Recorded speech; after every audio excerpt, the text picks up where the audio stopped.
ladies, hello my honeys, hello my ragtime gals. Send me a kiss by wire. Baby, my heart's on fire. Welcome to MEAD. It's time to bleed all this information onto you. Baby, telephone and tell me Mexican Mike's my own. Arriba? At what point in the song do I go Arriba? That was good. I got an announcement to make. Script Doctor's white? No, well, we knew that. But I'm going to go into competitive women's swimming. It's a new hot trend. Are you gonna wax for that? I don't know if I have to. I mean, the standards are kind of low. The barriers are itchy. Well, it does help you be like water dynamic, doesn't it? Yeah, shaving does keep you more smooth on the water. Yeah, well, losing 20 or 30 pounds would also help too, probably. But which will be a byproduct of swimming, actually. This is true. Yeah. And if you shave, you might lose a couple pounds. Yeah. Well, if you ever see the Aaron Eckhart film Meet Bill, he's a guy that starts swimming and then shaving, and he ends up losing like 30 pounds. Yeah, but I don't have much hair. From the hair. How much hair do you have? Well, the only hair I have is really on my head. I mean, I have a lot of Native American blood in me, so I don't really. I don't have hair on my back. I don't have a hairy chest. You're like a baby's bottom all over. Lucky you. Yeah. See, Mikey's smooth kids. Yeah. You wouldn't last long in prison. What? Why would I be in prison? That makes what? I'm just saying. I mean. And with us tonight, we have Mexican Iron Man. How are you doing? It's tax season, so you're the tax man. Yeah, you're the tax man. Since I don't actually have MEAD is literally my only social time, and my go on the bar, go to the bar type of thing. You know what I mean? This is like you guys are my hangout. Like this is us meeting at the bar with like anywhere from 100 to 400 of our favorite friends. Well, then belly up to the bar, my friend. And we also have Script Doctor with us. How you doing? I'm doing well. I'm considering writing a musical called Springtime for Trudeau in Canada. Awesome. To sort of like parallel the producers. For Trudeau in blackface. Yeah, exactly. I'll probably, basically just chronicle the last few years. Put a nice little satire, musical satire. Spread it all over the place. Yeah. Considering his little the EU Parliament walking out on him when he was about to do his speech because they don't like him, it was quite brilliant. So I'm like, yeah, that's inspiration. Well, he's a polarizing figure. We'll say that much. Exactly. But we do have some people in the chat we should say hello to. We have 6 swinging that wrench around, so you better behave, kids. We got Dr. Dragon here. We got Goddess of Whim here as well with a wrench. Welcome. Donnie Pearson's here. War Monkey's here. Cosmic Squirrel is here, who's also a member. Thank you for that. As well as Goddess of Whim is a member, so we appreciate that. You can help. That's all, folks. We're done for tonight. You help keep the lights on, I'm trying to say. We also have Merlin's Id here. We got Forgotten Prime, but he's not forgotten by us. We got Dermot McQuaid here. That sounds like a manly name. Dermot McQuaid in Not Without My Gun. Coming soon. We got Silver Shroud. We have, let's see here, Lombardi 1969. We have, who else here? We got Dalbin. Snows in the house. There's some hoes in this house. There's some snows in this house. That's right. We got Stephanie Janacek here. How you doing? So many more. Send out that link, kids. Let everybody know we're live. Please hit that like button, if you will. We've got a super chat already from Stephanie Janacek. It says, my bar, by the way, where's a tab, Tom? Oh, shit. How much do I owe you? Mikey's a lush. Yeah. I'm a tequila bottle half full kind of guy until I get a hold of the tequila bottle. Where'd the worm go? DCP Titans in the house, sending some of that Canadian bucks, saying, wow, really, Mikey? I also have native blood and put some Italians to shame for body hair. So he's saying he has a veritable forest. And I'm just going by what's been in my family bloodline. Like none of we just Yeah, yeah. In fact, I can't even grow What a is the beard. other part though, DCV Titan? That might make a difference. I can't even grow a beard. Like I can't even grow a mustache. The last time I tried was over the holidays. Dude, it was awful. It was like you know how like on your front lawn, you get those little weeds that pop up. That's what my face looked like. It was awful. I was like, okay, I'm gonna be like a Mexican bro dude with my Mexican, man, I couldn't even bust out a freaking Are mustache. you trying to appropriate Native American culture, my friend? I'm just trying to grow some facial hair. This is not. You got to keep shaving, stimulate the follicles. I stimulate my follicles every time before I go on to a show. It's a good thing. Cleans out the system, gets the stuff out of your pipes. You know?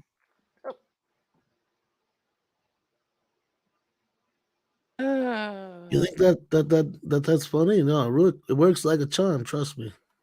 Okay. Okay, Brando. Brando, the most honest guy in Hollywood about everything. I was born in an island of off the coast of Puerto Rico, and my mom raised me by feeding me shoes. I didn't have food until I was like 12. Yeah, all we had was the shoes because she worked at a shoe factory. You want to? Are you gonna tell the true story now? How you're supposed to be Obi-Wan Kenobi too? No, that's absolutely a true story. I was their only hope. I was like, the Death Star's coming. Look out! It's a big ball. I can feel it. Oh no! Don't say it. I'm feeling my balls. Oh, it's because I'm not wearing any pants. Oh God! Look at that! I got two. Two what? Oh, what did I ask? 2 Death Stars. There were 2 Death Stars in this trilogy. So they're about to blow. There's a cream for that. I know. I use it. That's why it goes so quickly. No. Lubrication works every time. Okay, this joke went off the rails, so I'm gonna go back to my suitcase. Okay. Good job. Marlon Brando lives in his suitcase. He does. DCV Titan, thank you for that. And then we have Pilgrim Media in the house that says, you guys are poets and you don't know it. After that bit, I'm sure you're wishing you could have your money back. Wow. Wow. You're like, what the fuck is Marlon Brando doing here? I thought he was dead. You kidding? That's the best type of thing you can do is just introduce Marlon Brando randomly. I live in a suitcase. Like Oscar the Grouch on that show. Growing Pains. Ain't that the name of it? No. Sure. Alan Thicke was part of that, right? Something like Sesame that. Street. Adam Wolford says, so Mexican Iron Man is saying he has face crabs. What? Wait, what? Huh? Can you get face crabs? Well, in my case, it wouldn't have been for Wouldn't that just be lice? Well, it wouldn't have been. No, they're red. Crabs are red. So it would have been for lack of effort. They are different. I wouldn't know. I don't know. I've never had crabs, so I'm. Yeah, let's not. I could be wrong. Let's not play truth or dare on that one with me. That's not. No. I'm pretty sure they're red though. Like I remember in well, health class seeing the books and the photos. They do kind of look like little crabs. You're right, from my recollection in health class. Yes. Yeah, they really do. I think they're similar to lice, but they're not the same thing. No, they really do look like crabs. For answering for a friend. Doll Ben says, grow less hair on top and grow more on chin. I don't know if you can you? No, it's been a miserable. You know what? Since we're in tax season, starting today, I'm going to stop shaving. Let's see how we can make this. Let's see what happens, and we'll do the 30-day challenge with Mexican Iron Man. See what happens. Cool. You'll have to see. Night of Snoke has a follow-up from her question the other day. Where could he find viewer numbers cable show makes online through streaming? Thanks for asking.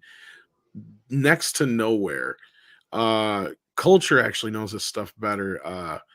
Samba TV or Samba whatever. TV only usually gets approximately between 25 and 50% of Right. the actuals. It's like one of the only ones we know of offhand. Because the rest of them, like Parrot Analytics and stuff, if they do it, I don't trust their shit. Yeah. Viewer numbers on the cable show makes online through streaming. Samba is it. And generally, whatever number you see on Samba, like Script said, people tend to multiply it by 4. Sometimes people multiply it by 5. I think Culture usually does it by half just to be safe. Yeah, some people do it even less. Some people consider it to be only 20%, but who knows? The thing is that over time, the Samba numbers should become more accurate because more and more people are upgrading their TVs to digital TVs with all the software that's already pre-installed that facilitates the Samba numbers. So as time marches on, the Samba numbers will become much more accurate, but it's going to take a while. I mean, it's going to take probably at least 2 to 5 more years, I think. I think it'll be another decade because it's been a long time. Because there's still people that haven't even switched over to the digital antenna yet in rural areas. They're still on the old analog system that's still being broadcast. That's a very good point. That's a very good point. You're right. You're right. Because I remember during 2010 they were trying to do the full switch in the United States, and there was a lot of pushback to that. It took them a couple extra years, yeah. Yeah. And then Pilgrim Media is a critic today, and he says, "We love you, but you need a comedy writer. We have one here. We just don't plan these bits usually. We should probably. They'd work out better. I just jump into the bit, and nobody knows what's going to happen." Nope. But on the other hand, we're all taken for a ride at that point. On the other hand, Dash Attack says that Tom Brando and Trucker Tom are his 2 favorite characters. So there you go. I think Script Doctor has an affinity for Tom Brando too. Tom Brando, there's a lot of potential Tom. there. I watched The Godfather last night. I like that Trucker movie. Tom. It's slowly becoming my favorite movie. It is the best movie. I watch it once a year over the holidays. Like, the new 4K Mikey. Oh my god. Should I get it? Fuck, it looks so beautiful. All right, I'm gonna get. So gorgeous. Oh my god. If you want all the fancy stuff, go for the big box. But if not, just go for the standard one. It's not really all you really get is like Tom, a little book thing, and I'm a fancy pants kind of Mexican. You'll get the fancy pants one. It's worth it. It's worth it. It's nice. It's gonna be the last time it'll ever probably be released on physical media, so it's worth it. You get all 3 versions of the third film. The only thing it does not have, this is my only gripe outside of the packaging, is that it does not have the Godfather saga, the complete saga, or whatever the hell it was called. The version where they added scenes back in and put it in chronological order for Godfather 1 and 2. Well, I can order that separately though. They've never put it out on physical media. It's been on HBO and television, but they've never actually released it. That's the only thing that bums me out. Is they've got the deleted scenes on the bonus disc in there, I think. But I was just like, damn, that's the one thing that's missing, because I thought they were going to release it because they actually brought it on HBO like a couple years back. Dumb that they don't have that. And they had it on back on the HBO streaming before it became HBO Max. They had that version on there, and that's the last time I watched it. So I'm like, oh, it's an HD on top of it. Fuck yeah, I want to watch it. So I watched the whole, 5-hour version of The Godfather 1 and 2 with the added scenes, or 6 hours or whatever it is. Well, that kind there's not a shit ton added. It's only like a few scenes, but it's enough stuff. But it's a kind of cool version of it. I mean, it's not the definitive version, mind you, but it's just nice to have. You guys ever seen that version? Hell yeah. Yeah, back years ago. Well, that used to be the version they showed for years on television. Instead of just showing them separately, they just showed that. I remember. Because I think that's the first time I ever saw them was like that. Because I finally saw them separately when they came out. I had the gold case cassettes when they first brought them out for the first time in widescreen. Mm-hmm. And that was what, 98, 97? Somewhere in there. Whatever the anniversary was for the 25th anniversary. That was the first time I actually seen them in the actual film forms. And I was like, because there was a lot of shit. I'm like, wait, where's this? Where's this? Where's that? And then I realized, oh shit, that's the second film. Because they cut a lot of the stuff from the second film in the front half, and then the rest of it's in the second half. So yeah. But anyhow, moving on. Merlin's It is here and says Hollywood can't create, only purchase and devalue. This is true. But you know Well what? said. We've been here before. And speaking of the Godfather, this is kind of funny because I was watching some of the special features, and there's a bit on there with what's his face, Evans, Bob, was it Bob Evans, Robert Bob Evans? Evans? Yeah, Yep. He was the head of Paramount at the time, and he's pleading with Gulf and Western not to shut down Paramount Pictures because he has so much faith in Love Story and The Godfather to save the company. And this was not just Paramount. This was Hollywood wide. There was all these companies buying up, and this is what I've been telling you guys, is they bought up all these companies and they were just going to basically piece them all out, kill Hollywood. We almost lost Hollywood if it wasn't for The Exorcist, The Godfather, Jaws, Star Wars, Easy Rider. If it wasn't for those movies, we wouldn't have Hollywood today. Those movies saved the industry. Wow. And Star Wars and all that stuff really kind of solidified it. I mean, Jaws made them realize, oh, okay, summer's a big time of the season we're not taking into consideration, because prior to that was Christmas was the big release time. Well, everybody was Christmas was was the period of time in America where everybody had time off unless you were working retail. And it's like, well, then that's a great time to get families to go see movies and stuff. And then they kind of realized, oh, wait, but the summer, the kids have to go somewhere.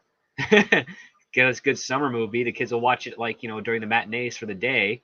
And then they can come home when their parents come home and then do something else there, or maybe go to see another show, what have you. Like they're talking about like double dipping their market seasonally in the old Hollywood days, which now is not really a factor as much anymore. No, they've kind of spread it out.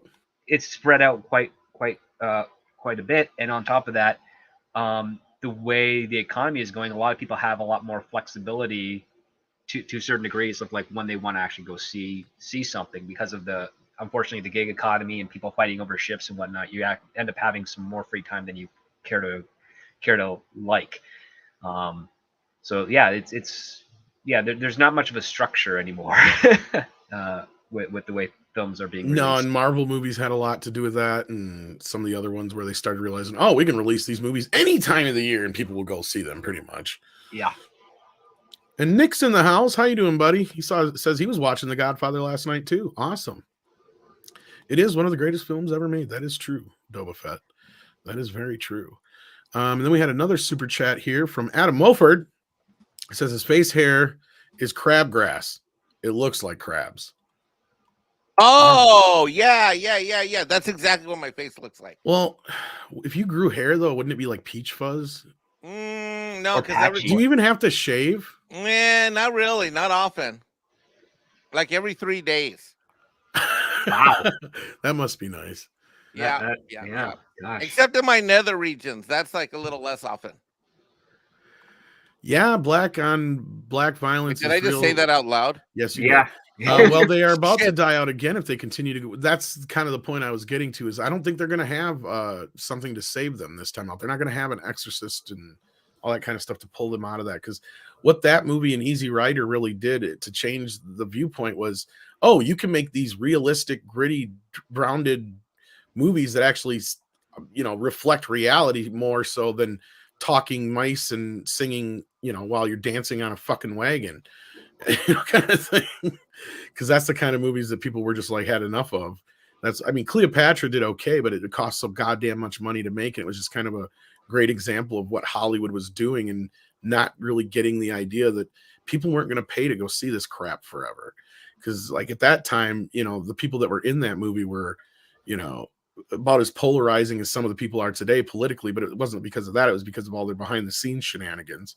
And we have joining us now, sucking your guts, guys, the boss man.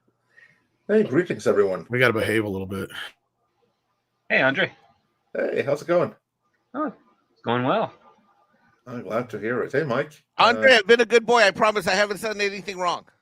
No, I wasn't worried. I was worried about the taxes getting the better of you. But I think Andy has a note for you. I'm sure you were asking this over and over again, and he has an answer. He wants to answer you publicly so much that you leave him alone, probably. He says, I'm not making anatomically correct action figures, Mike. Well, that's so quit asking. That's okay, fine. I was hoping for an add-on attachment to make it more we know what you want. More lifelike. We know what you want, yes.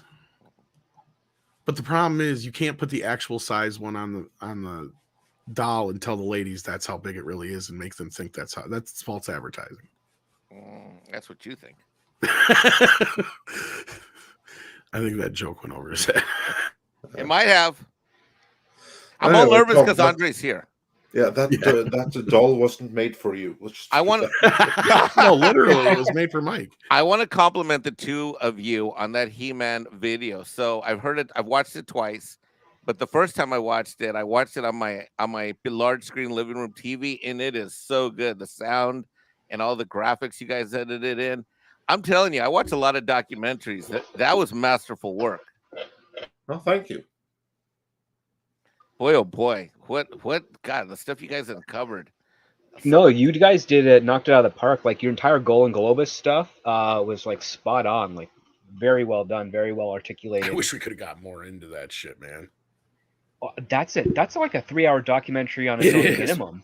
Well, that's the thing is there's already 2 really good documentaries out there about Golden Globus. There's Go-Go Boys and there's Electric Boogaloo. Both are amazing. So if we do something, we have to, like Andre and I would discuss it. We thought maybe if we do it, it'd be more like maybe we'll pick individual films or maybe like a certain person like Jean-Claude Van Damme or something to kind of go over. And because if we just do a Golden Globus, We have to find an angle. it's just going to be just like everything they have in there. So unless we can Exactly. find something that's So- really kind of good. Yeah, we have to Yeah. find a unique angle to make it something new, to add something to it that the already existing and great documentaries out there doesn't already do. So we have to find a new way of doing it before we can Yeah. do that. I mean, it But I basically agree, that would be awesome. well, one of the angles I haven't seen explored is their production formula with regards to contained budgets. But See, the and that's problem something that we can maybe do. they're really screwed up with is the fact that they didn't have any oversight. Like they put into production so many things with so little oversight that they ended up losing more money than making. But the frequency was able to mask a lot of their financial issues for a number of years. But like one of the things that kind of clued me in on that was when you brought up their attempt at trying to make Spider-Man, and they're like they're going to cast this one guy. They're going to shoot all the Peter Parker stuff first, and then 6 weeks later, they're going to shoot another movie, and then come back to this so that in that 6 weeks period, the actor could bulk up. And I'm laughing because I know this from experience with other actors who've done trainers. You can't get to a significant size change or superhero size body in 6 weeks. It's just not more like 3 months. You're better off doing the build up first and then sitting around for 6 months and letting it waste yourself away back to what you were. It'd probably be easier. Or 6 weeks. It's still maybe. it's still going to take a few It's still months. not going to be Yeah. a long. Yeah, it's not long enough. And yeah, it just wasn't going to work.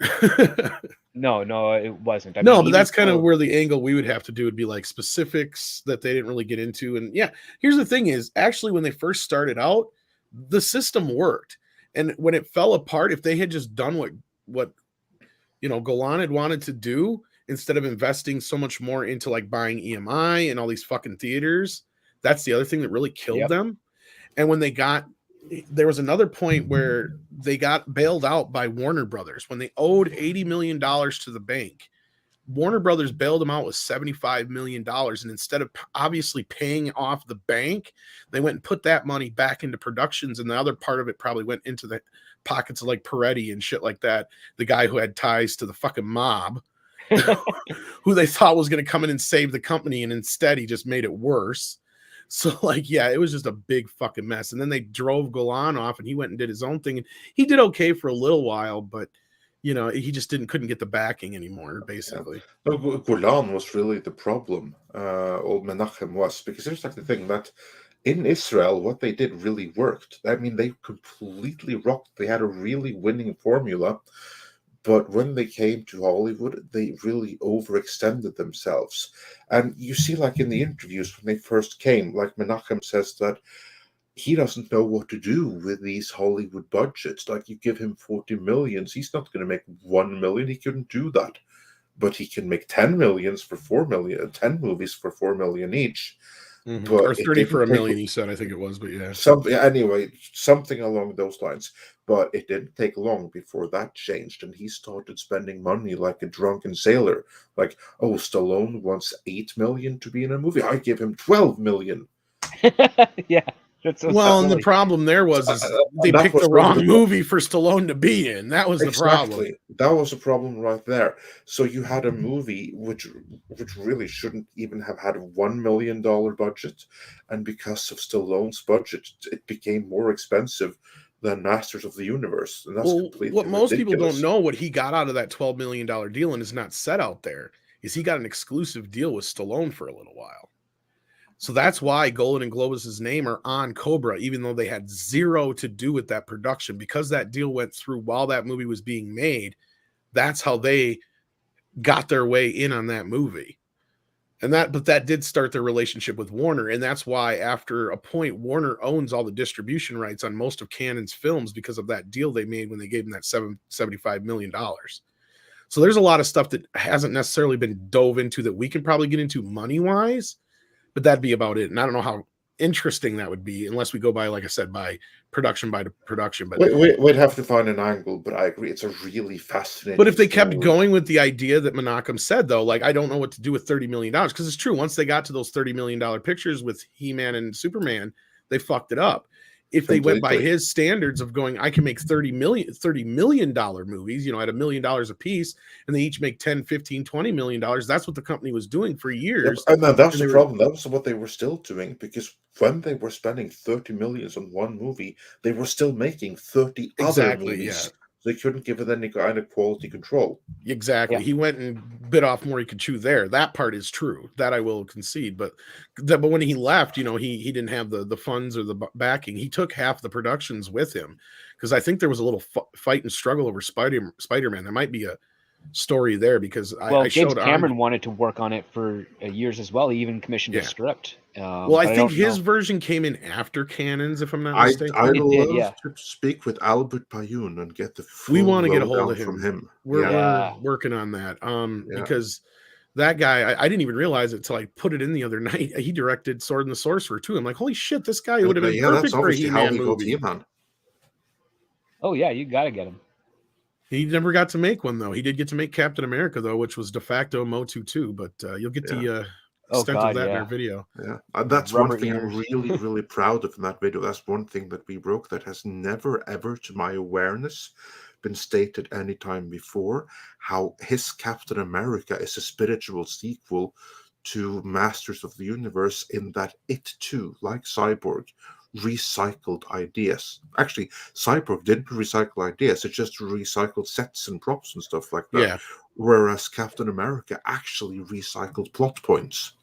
Yeah, like I'm doing the research and I'm sitting there looking at this stuff and I'm like, Jesus Christ, some of this shit's been in front of our face the whole time. Like I send Andre a picture of Cyborg, the cover, the bad guy. I'm like, look at his costume. Who does that look like? Blade. It's Blade's costume.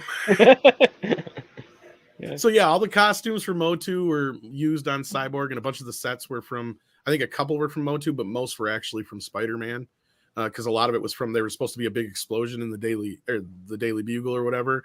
So like a bunch of the wreckage and stuff like that was supposed to be used, like that one building that's all blown out or whatever, but never got used. They spent a bunch of money on getting that stuff going though. But that's the other side of it, is how much really got put into the productions compared to what really got put in their pockets. That's the other thing. And Golan was probably sifting a bunch of money over to other productions, while the other two were putting money into their pockets. So yeah, it's hard to say.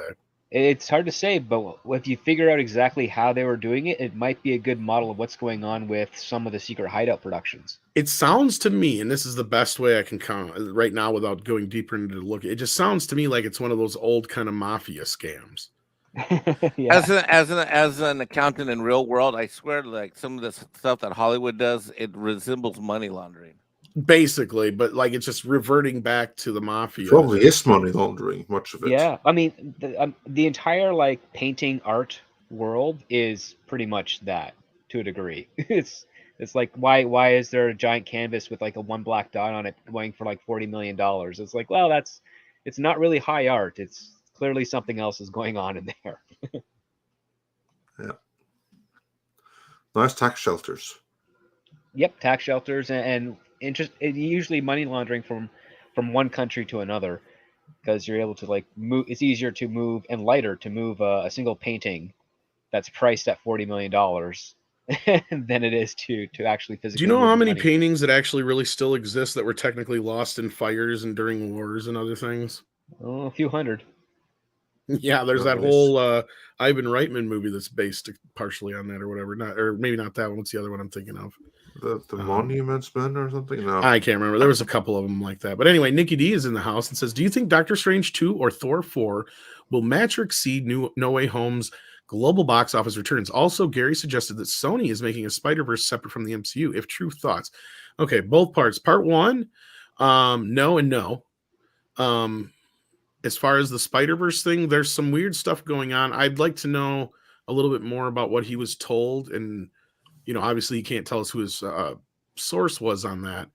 But because the character is still there, they're just in a different part of the program. And I don't know if I don't think that Sony is going to try and separate from the MCU anytime soon. For one, Spider-Verse, the whole like thing with the last movie is that solidified that they're not going to disrupt that deal anytime soon. Yeah, Yeah. no. Only thing that they'll do is they'll do somewhere else in the Spider-Verse. That's it. Somewhere in that they're going to say, look, okay, this movie, like call it the Venomverse. They're going to do a Venomverse with movies that are in the universe of Venom that we have now established is a parallel universe to the MCU. They'll do that. I heard it They'll had more make to their do own with the stuff, movie but- sucking than anything. Yeah. The other Morbius, part oh, too yeah. is Sony still has two other Spider-Men they can draw upon from their own thing that's very exclusive from Marvel's and Disney's contract. So if they ever did want to, say, use Andrew Garfield or Tobey Maguire again, they can. It Technically, just depends on yes. if they want to. Yeah. Because that was the only thing that they technically had to give their okay for on this last film was the ability to use the Sony versions of the characters, as far as I know. But you're right, Script. There is nothing technically, unless there's something in the contracts with the MCU that they can't, that is stopping them from doing another Tobey or a Andrew Garfield film, for that matter. I mean, technically speaking, if they wanted to, say, do a Morbius film, they could include either Andrew Garfield or Tobey Maguire Spider-Man in there without actually having to make it titled a Spider-Man film. Because, again, Yeah. they have those characters. Like, if they're prohibited from saying they can't make a Spider-Man movie, but they could do a movie about the villains and then include those Spider-Man in there because it's not titled Spider-Man, I think they would probably jump on that if that's part of the deal they have with Disney. But again, I don't know the deals, but there's lots of room for maneuvering on Sony's side of things, given what they've already invested into that character over the last 20 years. Andre, you got anything to add to that? No, really. I think that Script did a great job breaking it down. I really don't have anything to add. As far as the box office wise, my reasoning for that is the Spider-Man thing was kind of a fluke. Like, it's going to be a little bit again before we see a movie do that. Maybe not till the next Spider-Man movie or something like that, because it was just a perfect storm of, you know, the leak getting out there that these characters were going to be in it. They did a great job of advertising enough to confirm those leaks, but for those who had no idea about that stuff, it was enough to tease them into the audience, you know, into the theaters, and word of mouth got out that the movie was good. I'm going to add another layer So- to your analysis, Tom. I think you're 100% Sure. on point about the perfect storm analogy, because what is the perfect storm? That's when multiple things come together and create a mega storm. Well, from my vantage point, not being a huge Spider-Man fan, you had normies, though, that love superhero action movies, so that's one layer. Then you have all of the fans of, guess what? Each of the three Spider-Mans, because everybody's got their favorite, right? And in the case of the Garfield folks, you know, when that leak hit out, you know, you had folks thirsting and waiting to see him. I mean, you really have, like, you know, three different fandoms within a fandom. Then you have the, you know, then you have sort of like, you know, the normies, which I would call myself a Spider-Man normie. And I just think you also had this thirst that had developed that where we've all wanted a tentpole blockbuster movie, you know, coming out of the COVID. That's how we say it in South Carolina, the COVID. Coming out of the Yeah, COVID. the timing was a big part of it too. Yeah. I really think, you know, I look at myself as someone who started going to movies as soon as I could, you know, almost weekly, every other week. And with some of the delays that happened, this was the largest, biggest thing that was going to come out. And I think there was that literally that thirst and that quenching to just get out and see it. Yeah, and not only that, what Boba Fett says here, No Way Home also had the luxury of being the culmination of 20 years of Spider-Man films. Like I said, once the leaks got out there, the word of mouth got out there, people knew that was a part of the story. Plus, it did live up to the hype. I agree with you there. And yeah, I mean, maybe Doctor Strange will do pretty well, but that again depends on the word of mouth that I think gets out there as well. It ain't gonna do Batman well.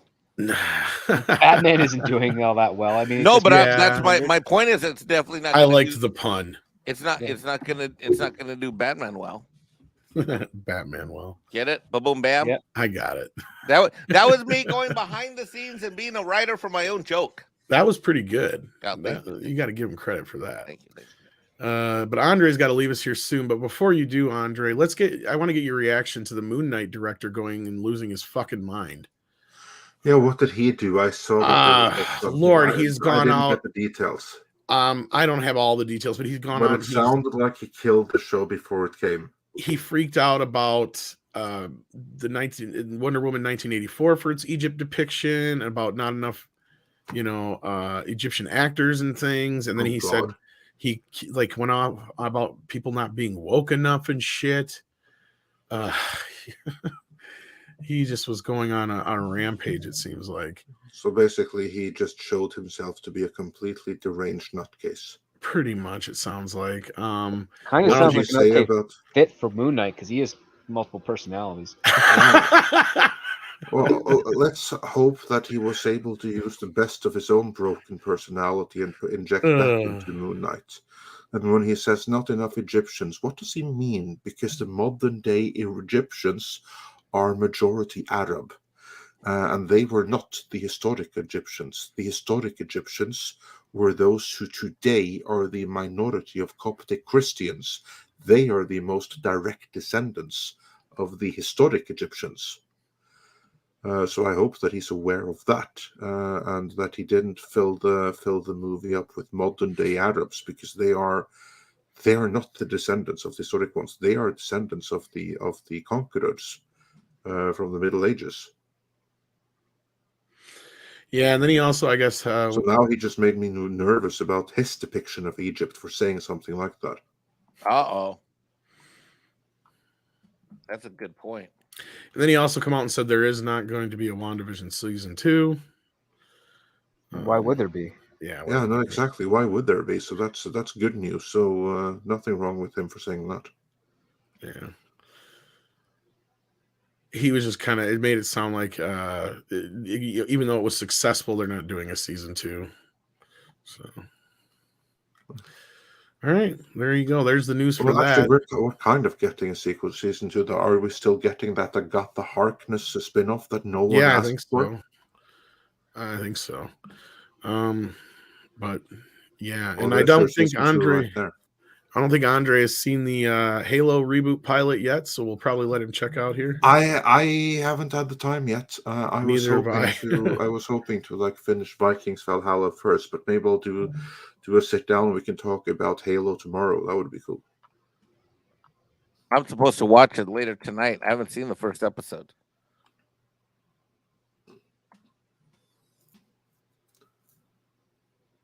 So, and with that, all right, yeah. So thank you for hopping in, Andre. We appreciate that, and absolutely. We'll see you tomorrow morning. Pleasure. Since I was up and about anyway, then of course I'll be happy to.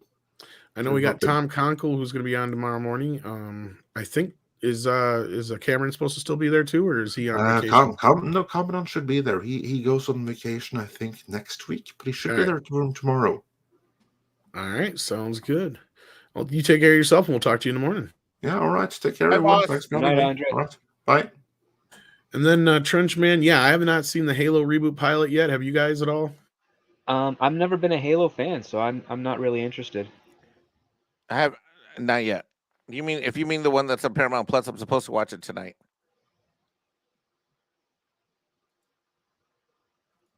It's up to you guys. I'm not going to force anybody to watch anything, especially if Secret I Hideout. can't. has I anything can't to do. help it. I mean, I can't. I'm not like Andre. Hey, I know you're not, but Halo. Look, we got to give the fans what they want, and look, Halo's been part of my life for so freaking long. What 21 years almost? Dude, it's like I know better. I know it's a secret hideout, bad robot, whatever the hell those idiots are. I probably know better. I shouldn't do it. I mean, look, Halo. I was doing LAN parties in the garages, and then we grew our LAN parties. Well, you're the guy to do it then, because I have never Call played of Duty. We would do Unreal Tournament for because it was back in the day before we called them boomer shooters, Battlefield, and then the main one was always Halo. And we started in a garage. There were 5 of us. It grew to 7, 9. Then we outgrew the garage. Then we took over a house. Ultimately, years later, we were doing 200. The largest live LAN event we did. We rented out a ballroom, went 2 days, and ran 250 people and gig switches and fiber cable. No one was doing that at that time. This is way back in the day. So I have this question because I've only played the first Halo game, and I stopped immediately after because it took 40 seconds to make a 12-degree left-hand turn. Yeah, see so that right there is a reason why those of us that loved Halo way back in the beginning, back in the Neanderthal times and the time before time began, we would do in-person LAN events and we ran servers and we were running fiber optic cable at our LANs starting in 2000 and when did we go to fiber? I think we went 2004 or 5. We started going gig switches and fiber and so we had like no pingage. There was like zero. I mean, this is a single player campaign I was doing. It's like, why is this running so slow? Like, because I was used to Unreal and Doom and all those games where you could actually like make a turn within a second. And aim and shoot, but Halo you couldn't do that. And Halo isn't like that. Yeah, Halo is kind of much more clunky when it comes. Tom, are you making fun of me at script right now? Is that you? I just looked at the screen and I saw that me and script are trying to have an intelligent discussion about gaming, and that's fine. Keep going. I gotta let Sadie out anyway. All right, so script, that was one of that I think was a big deal for a lot of people because everybody who came from Unreal. I mean, that was definitely the feedback we got. I mean, for sure, when we ran the LANs. I mean, because there were guys that loved Unreal, certainly Battlefield, Call of Duty, but certainly Halo moved the slowest, especially in those, that first iteration or two. I mean, it still isn't, boomer shooter, but no one really does boomer shooters anymore now these days. But I mean, I do. But I love Halo. Halo's been part of my life forever. And shit, I mean, I can't. When I first heard it was coming out script, I gotta tell you, I was excited as hell. I mean, when I first heard the news that they're gonna go live action, I'm like, oh my god, this is gonna be great. It looks like one of the showrunners that was like, who's a very hardcore Halo fan, kind of got pushed away to the side, kind of like their Star Trek consultant. Right. So yeah, we have that news, and then we have the news that the Bad Robot Secret Hideout alumni crowd is taking over season 2 and took over the finishing of season 1, and that is exactly what they did to Star Trek when it went to Paramount. They pushed out what was his name? God, I'm blanking right now. Well, Brian Fuller was having scheduling issues. But yeah, I mean, essentially there was some sort of, I don't know what type of contract loophole they used, but they managed to basically just delay and circumvent everything out there. And yeah, Gretchen Berg was an architect in that, is my understanding. So. Yeah, do you know Fat Steven Seagal? He's a buddy of mine. Do you know him? I know him well. Yeah. Yeah, so he and I are gonna watch it together. So cool. So we're gonna watch it, discuss it, and see where things go. So well, that'll be great to catch up on for you guys. Yeah, was it Trenchman that asked if we had seen the Halo reboot? Was that the last super chat that we did?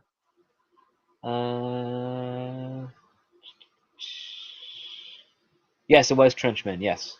Okay, so it was Trenchman that asked, have we seen it? So Trenchman, come back on Tuesday of next week. Yes, that's the last one we got. Yeah, come back on Tuesday. Come back on Tuesday of next week, and Mexican Iron Man will either be giving his glowing review he will either be having a thermonuclear rant or something in between. Yep. Because that's how I do it. All right. And then Primer here says, remember the guy who duct taped a banana to a wall and sold it for $120,000? Proof, if proof be needed, that we no longer live in a meritocracy.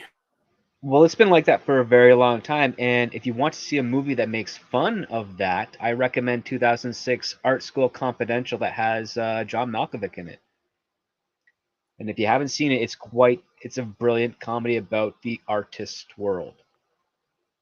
What was it called again? Art School Confidential. Oh, okay. I've heard of that. Yeah. Yeah. Basically involves like Script serial killing and stuff. recommends. Yeah. The script recommends. Yeah. It's got Angelica Houston in it as an art history teacher. So We should have a script recommends for Tuesday Probably and Thursday should. shows. We do need a. well, Yeah, if I ever get inspired to recommend something, it's few and far between. No, I got it. Oh no, it's gonna be Script Doctor prescribes. That's actually clever. Script Doctor prescribes. Hey, I'm on it tonight, man. I had my espresso. I can't shot. argue with that. Adam Wolford says, wait, does Sony have the rights to the other Spider people like Spider-Girl or Spider-Woman, Spider-Man 2099? Most of them. Spider-Woman is under some different deal. Well, yeah, because Spider-Woman was not introduced in the Spider-Man comics. Yeah, so they have So- like up to 500 some characters, but there's a few. There's two Spider-Woman I think that Sony doesn't have, because one I think was introduced in Avengers, and the other one was introduced in her own title. Right, and was by a completely different creator than the other ones or something like that. I can't remember the name of the guy, but anyhow, like there's that, and then there's a bunch of those characters that actually cross over because of Avengers and other things. So it's a veritable mess, and that's why the MCU deal is kind of something that cleans up a lot of that mess in some ways. So that's why I really don't think that Sony, especially knowing Tom Rothman, he is not somebody who is going to allow people like Amy Pascal and these others to pull Spider-Man out of the MCU and basically just destroy it all over again. I agree with you. They're not. There's no way they're going to let that happen. And I mean, even though Spider-Verse won an Oscar, it didn't make that much money.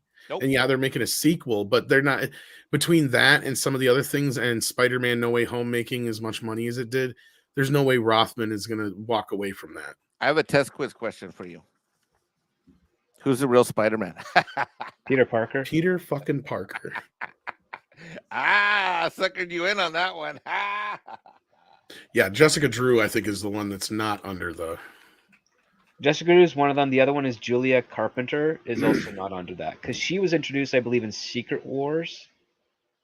And I don't know if she actually had she did get her own title eventually, but she was not introduced through the Spider-Man or the Amazing Spider-Man characters.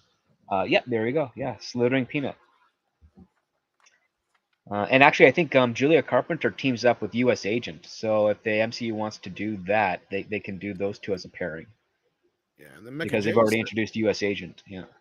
Then Mecha J says, might I recommend Halo Legends? It's an anime anthology film with segment done by different Japanese studio. It's pretty good. I have not seen that. There you go. I've seen it. It's fantastic. You got two recommendations for Mikey recommends. No, Mike agrees with Mecha J. Well, there's that too. Mike agrees with Mecha J. Oh, and then I thought it should be Script Doctor prescribes. And here's a gentleman who makes me jealous because look, he's in that sunshine. Oh, Look at that. What's Us happening? Northern folk are like, fuck you. Holy crap. We got all kinds of diversity tonight and inclusion. Good. You can go home then. Oh, fuck. What the hell? Hi, Paulie. Welcome. Great to see you. No, you didn't say that. You said, "Oh, diversity inclusion," because of Polly, the I'm just trying to be like Mexicans here. I'm trying to be like all those Hollywood. You give me this is Latinos for you. He gives me more shit the first second than the whole time I I've was on heard Dark you Council. talk off screen. You guys use gamer words and shit. Yeah, me and No. Paulie. Yeah, we're like two. Anyway. Literally, Paulie and I are like two brothers. Like that just go at each other. I just sit here and my What's- jaw drops just listening to these two. But What's that going on, being guys? said, if anyone messes with my Paulie, I'll be the first to grab a baseball bat and hit him. Right, Paul? Or a There's this- lightsaber. There's like this fight thing going on. Is it Floral that's doing it? Where he's who's Floral under Floral Rock? You know fighting those puppets. the Yeah. versus thing? What's this all about? Yeah. Oh what yeah, is he had this? a versus thing on his channel that I remember seeing. The versus thing, right? And I finally saw one of the videos today. It was me versus Ryan Canal, That's not a fair What? fight. and they all voted for me. Yeah, that But makes let me sense. just tell Floral all that. In any hand-to-hand combat, I will beat the shit out of anyone. I've said that before. I don't So know. Ain't there's he like it's a like, Navy SEAL or give some me shit? the award now. I don't know what you're going for, Floral, but because I saw that, I'm like, what is Don't this? put me up against nobody. You know, I I get a don't little want that. ornery, Tom, when because I was actually teaching jiu-jitsu today to a couple clients, so I'm just like thinking of like what Floral and Mexican Iron Man are doing. I'm just like, oh, I'm gonna jack people up. What are you talking about? I'm your biggest cheerleader. I'm just scared. giving you a hard time, man.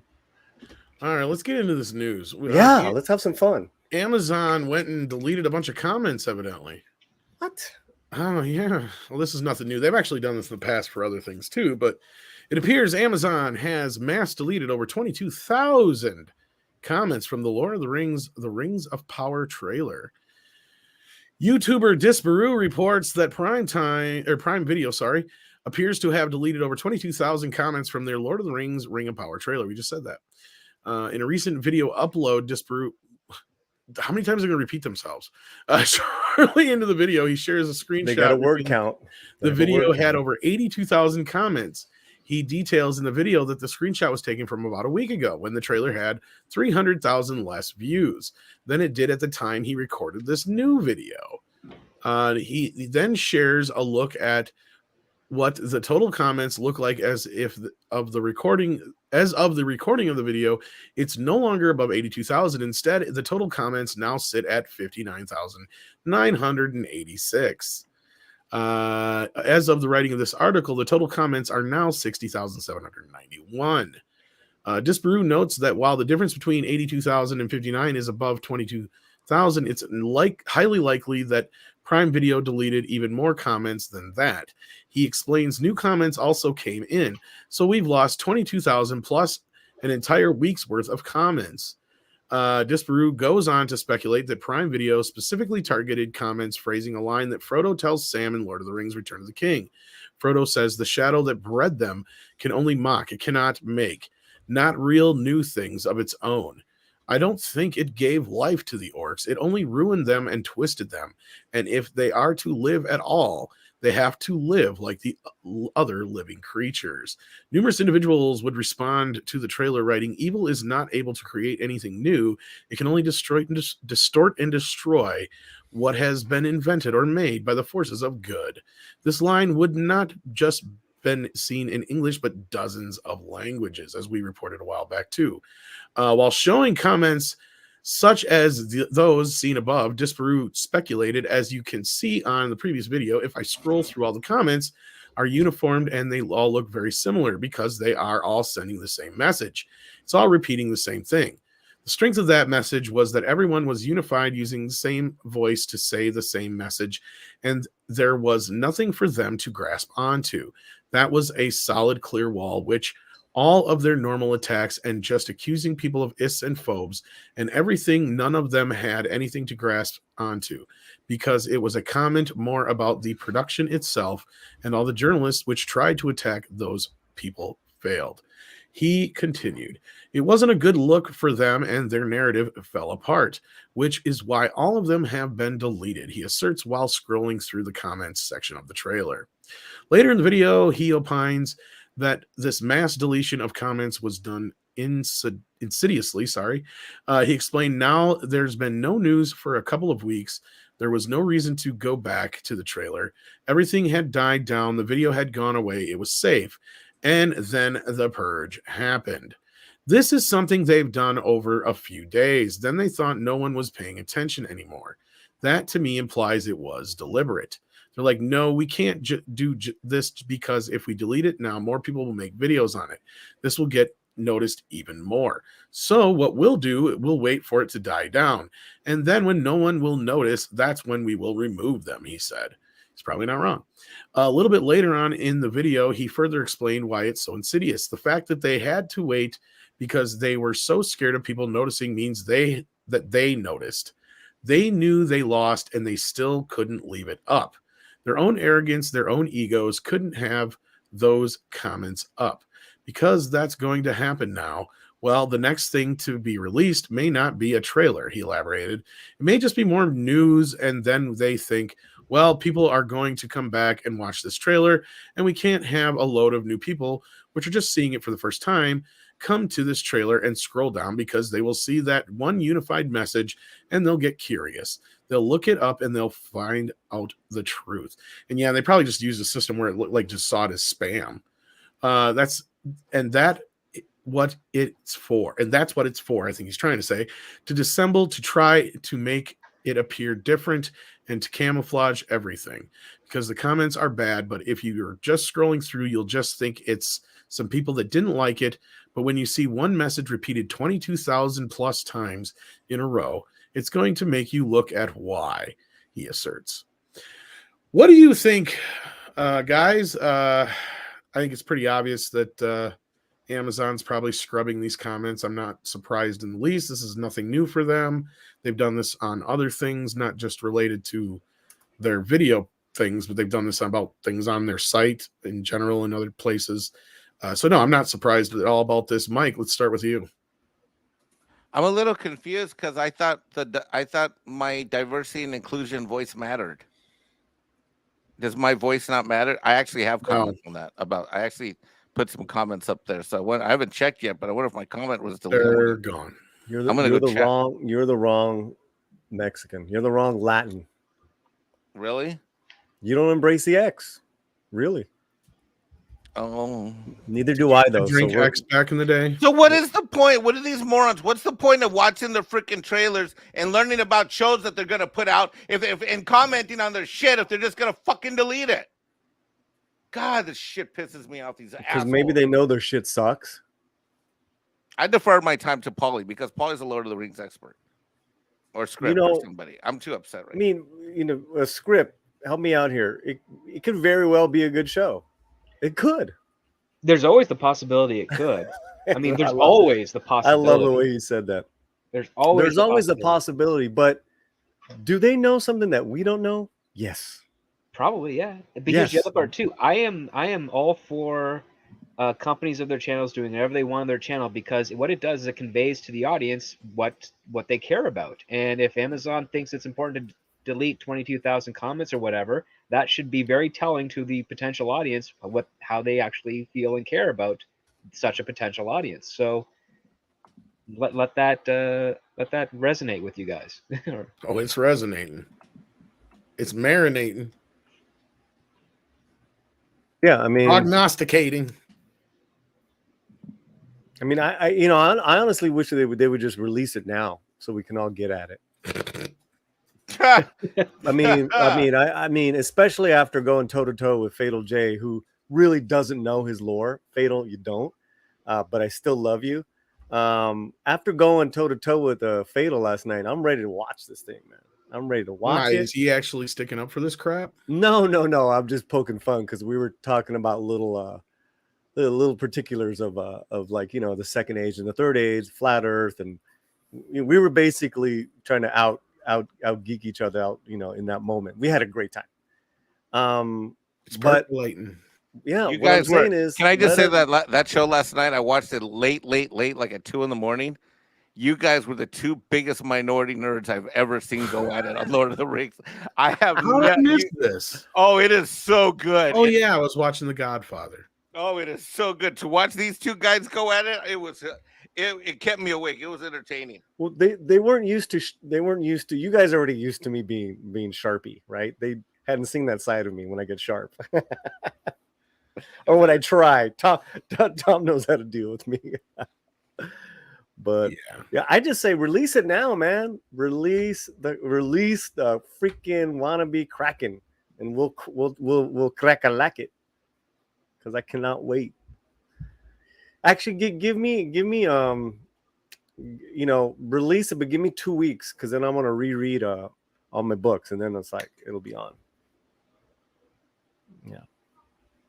I'm not feeling that Tom is a Lord of the Rings guy. Oh, I'm definitely a Lord of the Rings guy. Oh. I just have no hope for this shit. I mean, I really don't either. Honestly, I'm devastated because Amazon's got the rights to The Hobbit now. We're fucked.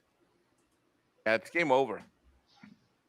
Well, I said when this trailer came out, Script, that this trailer did the unthinkable. It made the Hobbit movies amazing. Yeah, I guess you're right there. Yeah. So No, there's a great deal already out there of this Lord of the Things, so to speak. That does not make it very tantalizing for anyone who's a fan of J.R.R. Tolkien and his works. I mean, and to be fair, I mean, Tolkien did further editions of The Hobbit after Lord of the Rings. Yes, he did. But it was him. Yeah, it was basically him reconciling some of the things that he hadn't figured out yet. And if Correct. you can't find any of those early editions of The Hobbit, which, I mean, I had one in my school library that we were not allowed to take out of the school. You had to like sit in the library and read it there. Yeah. Mm-hmm. Yeah, I would love to get my hands on one of those original editions. They're like 60 years old at least. Mm-hmm. And, Wouldn't it be older than that now? I think probably more than that. But yeah, like The Hobbit came out what 50? No, came out in 37, I believe. 37. Okay, yeah, 37. That was Lord of the Rings that came out in the 50s. Yeah, maybe even 38. 38. 38 or 37, because I'm doing a little. That's right, because it's coming up to be public domain here in about 15, not even 15 years. Yeah. Yeah. The Lord of the Rings was what, mid 50s or late? Yeah, 50s? it was like 54. I want to say for some reason sticks out in my head. And it was in the late 50s that they wanted to do the first movie version of it, and Tolkien wrote a letter back to and some people have already read that letter. Yeah, we did a video on that. Yeah. Okay. Yeah. No, nice. There's a good video, the Hobbit video that came out yesterday. Yeah, that was a different one, but yeah, that one's one that not too many people are talking about yet. I thought that Gary talked about it this morning. He may have brought it up, but I wasn't sure if he brought some of the Hobbit stuff, but he didn't get too deep into it. At least the part I watched. No, but he said I thought the sentence was, checked it out, the Hobbit, the Midnight's Edge video. Either way, he saw, whether it was Spider-Man or the Hobbit, he gave. I only heard him mention this during the Spider-Man thing, but he might have. I don't know. Well, he said the Midnight's Edge video, he gave it props. So cool. Yeah. And speaking of props, we got the only Valiant Renegade. That's right. We got to give props for all his fine work over there on his channel as well. Oh, I thought you meant I was just a prop on MEAD. Sometimes you never show up. No, I'm just kidding. We got to get our schedule ready for 4K for you, so I can quit having. Valiant Renegade doesn't need us anymore because he's a big time YouTuber guy. Yeah, no, not even remotely close. Yeah, I feel terrible about 4K for you. This is the springtime of year. This is when Mrs. Renegade's all the stuff that she does goes crazy. For Trudeau. You got kids, you got a wife, you got a house, you got a full-time business. Yeah. Just blaming the wife for your unavailability, huh? Okay. Who are you? Who are you? That was pretty good, Arnold. There. That's pretty good. Yeah, I was talking about the Lord of the Rings and how they're scrubbing all the comments about the peoples. Ooh, the Godfather's playing close by. Ooh, you lucky bastard. I'll go watch it in 4K. That's all right. Yeah. No, I want to go see in the big theater. I know, me too. Come pick me up, Paul. Okay. Look him off where I can't refuse. Drive across 3 time zones to get you. Right. I'll pick you up at the airport. To tell you the airport. But yeah, what's going? Yeah. No one mentions the first cartoon. The 7. Was it the? That's beautiful. Lord of the Rings cartoon from the was it Ralph Bakshi? Yeah, the Lord of the Rings one, yeah. Yeah. It was Bakshi, yeah. Bakshi. How'd you say his last name? Bakshi. I think it's Bakshi. I remember that cartoon very much. It's actually out on Blu-ray. Hey, what's up, dude? Too bad he never got to finish it, but we did get that de facto finishing of it with Rankin and Bass, Return of the King one. Mm-hmm. Which brought back, it brought back some of the voices from the Hobbit version they did, which to me is still my favorite version of the Hobbit. I did not like the movies, but yeah. Oh yeah, I love the cartoon Hobbit. I like the first hour and a half of the first Hobbit movie. I felt it was fucking perfect. It was. Tell anybody outside of the family what you're thinking of it again. Okay. You gotta excuse me. My son speaks out of turn. Tendency to spoil my children. Is that what it is? That's what it is. Tendency to spoil my children. Yeah. Yeah, I'm gonna go see it. They Man. massacred my boy. The rest of my boy. He's like barely in the movie, and he's like best actor. They didn't even want him. Paramount's like, no. Right, he was like a liability. He was like at that time, the Robert Downey Jr. Well, not just that, he was 20 years too young. He was a pain in the ass, like you were saying. And he was kind of, I don't even know if he was really that popular at that point, box office wise. Because this was before Apocalypse Now and all that shit. Well, it's before Last Tango. It was exactly, yeah. It was for his comeback. Like this was his comeback. That's what it was his comeback because he was doing like the spaghetti westerns, wasn't he? He did a couple of odd movies out of Italy. A couple, I think, yeah. Yeah, they're very weird. I mean, they didn't do anything for his career, you know. Last Tango did, but that's after. No, I'm talking about before. That's after, yeah. Yeah. But anyhow, moving on, we have some super chats. Floral from Under a Rock says, YouTuber Showdown, the winner will be sent the YouTube Drama Queen crown. Mike had a fight last night, too. Did he win or lose? I could release the recap now. I mean, I don't know. Go ahead, tax Mike. returns. Yeah. I was making money. I don't know. I think I was winning last night. I had to have won because I was making money last night. Well, and Mike knows I make money with these hands by teaching jujitsu. So, you know. And I said, if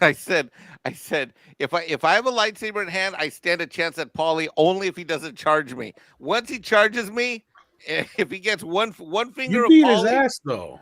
No, with the lightsaber, but I kind of tricked him because I let him pick. I let him pick the lightsaber, and I knew he'd pick the shiny, flashy one, and I picked the one that's swifter and faster and easier to do. See, I approached it at that time as completely playing. I didn't know this goddamn guy was an expert at it, with the hilt and all that shit. So it's like me saying I'm a white belt. Yeah. And I'm actually a black belt. Oh yeah, I'll fight you. I'm a white belt. That's basically what happened. Yeah. Had I known, I definitely wouldn't have filmed it. I thought we were just playing. That was fun. No, I don't know about spaghetti westerns, but when he had done The Godfather, he had a slew of movies here that I don't even think I've heard of.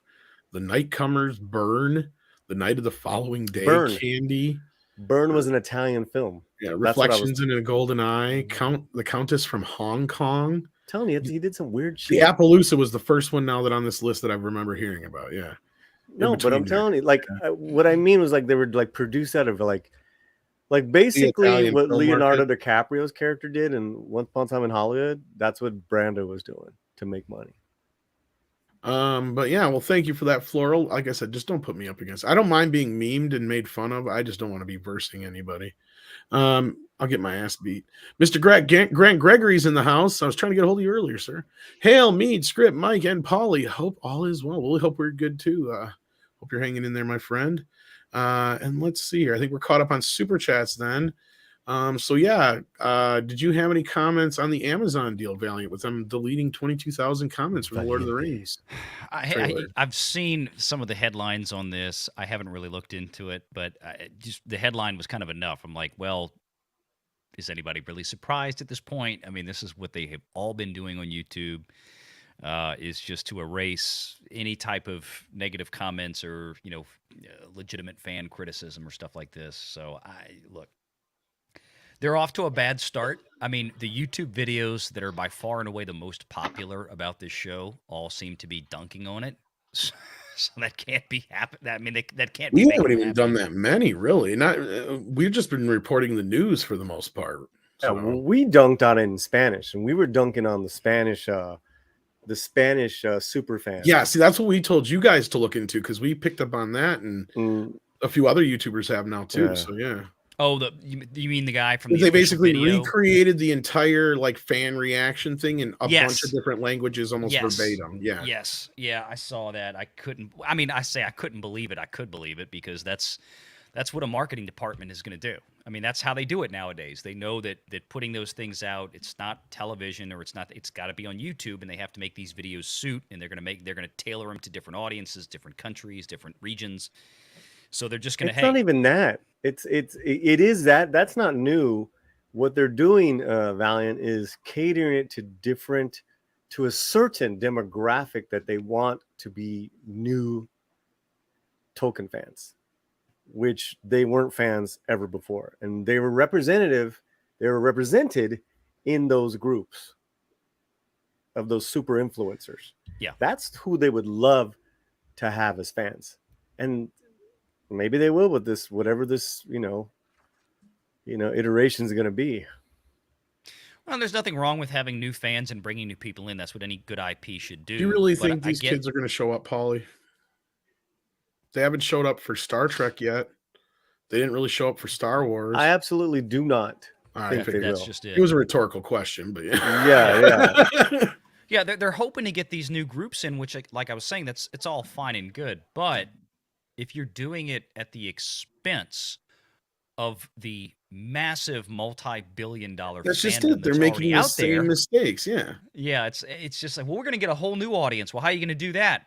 They're going to do it just like they write all these new characters. They're going to do it by destroying and denigrating what came before it to bring in new. It's like you don't have to. They're not mutually exclusive. You don't have to denigrate. Count down to the articles that say Peter Jackson's Lord of the Rings wasn't really that good.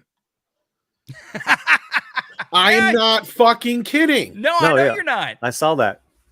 I know you're not. You're going to get 100 articles, just like with Ghostbusters, just like with Star Wars, like the ones that said Empire Strikes Back is really not that great. You can get article after article, but at the end of the day, who's going to be talking about these films, TV shows, 5 years, 10 years, 20 years down the line? Nobody.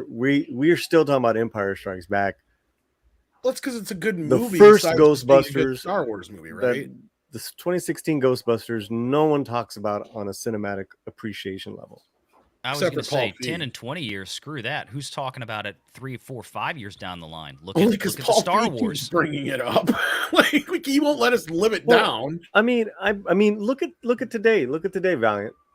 The Godfather. You guys are doing The Godfather. I mean, it's 50 years old. It's seminal, man. I think what Valiant and I are going to have to do is a special just for that, man, because it is a very seminal film. I want to be on that one. Shit. Sure. I could do it a good job. I could have been a contender. Look at this. It's the wrong. Could have been somebody. It's the wrong movie. Oh, is it?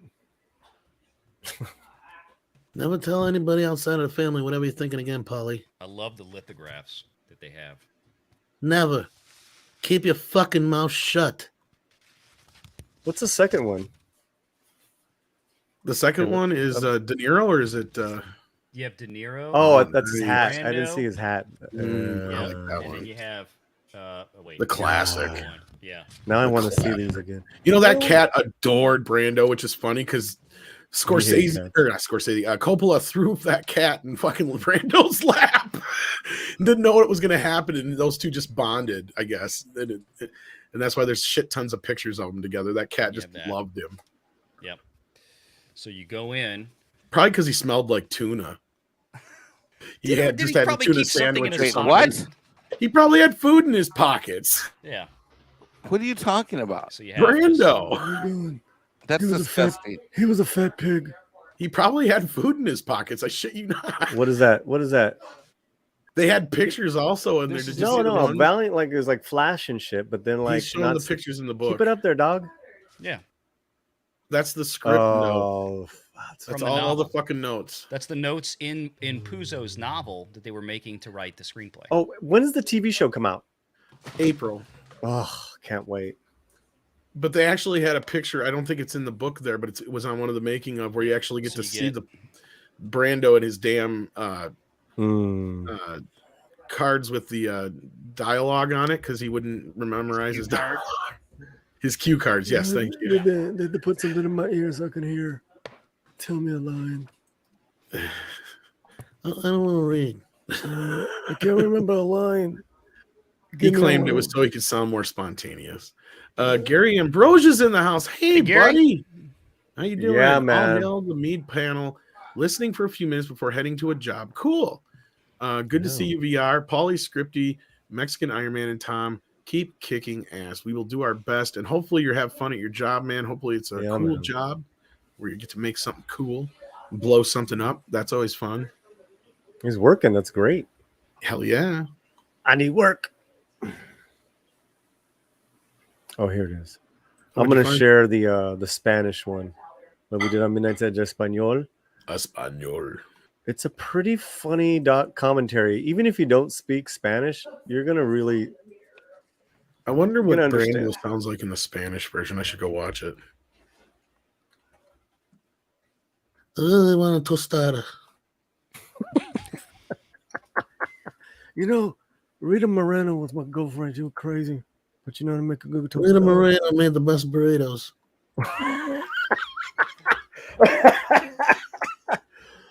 She put that green stuff on them. I love it. I love the carne asada, if you know what I mean. So me Script and Valiant, we're gonna go to the other channel and do another live stream. We'll be back. Ill.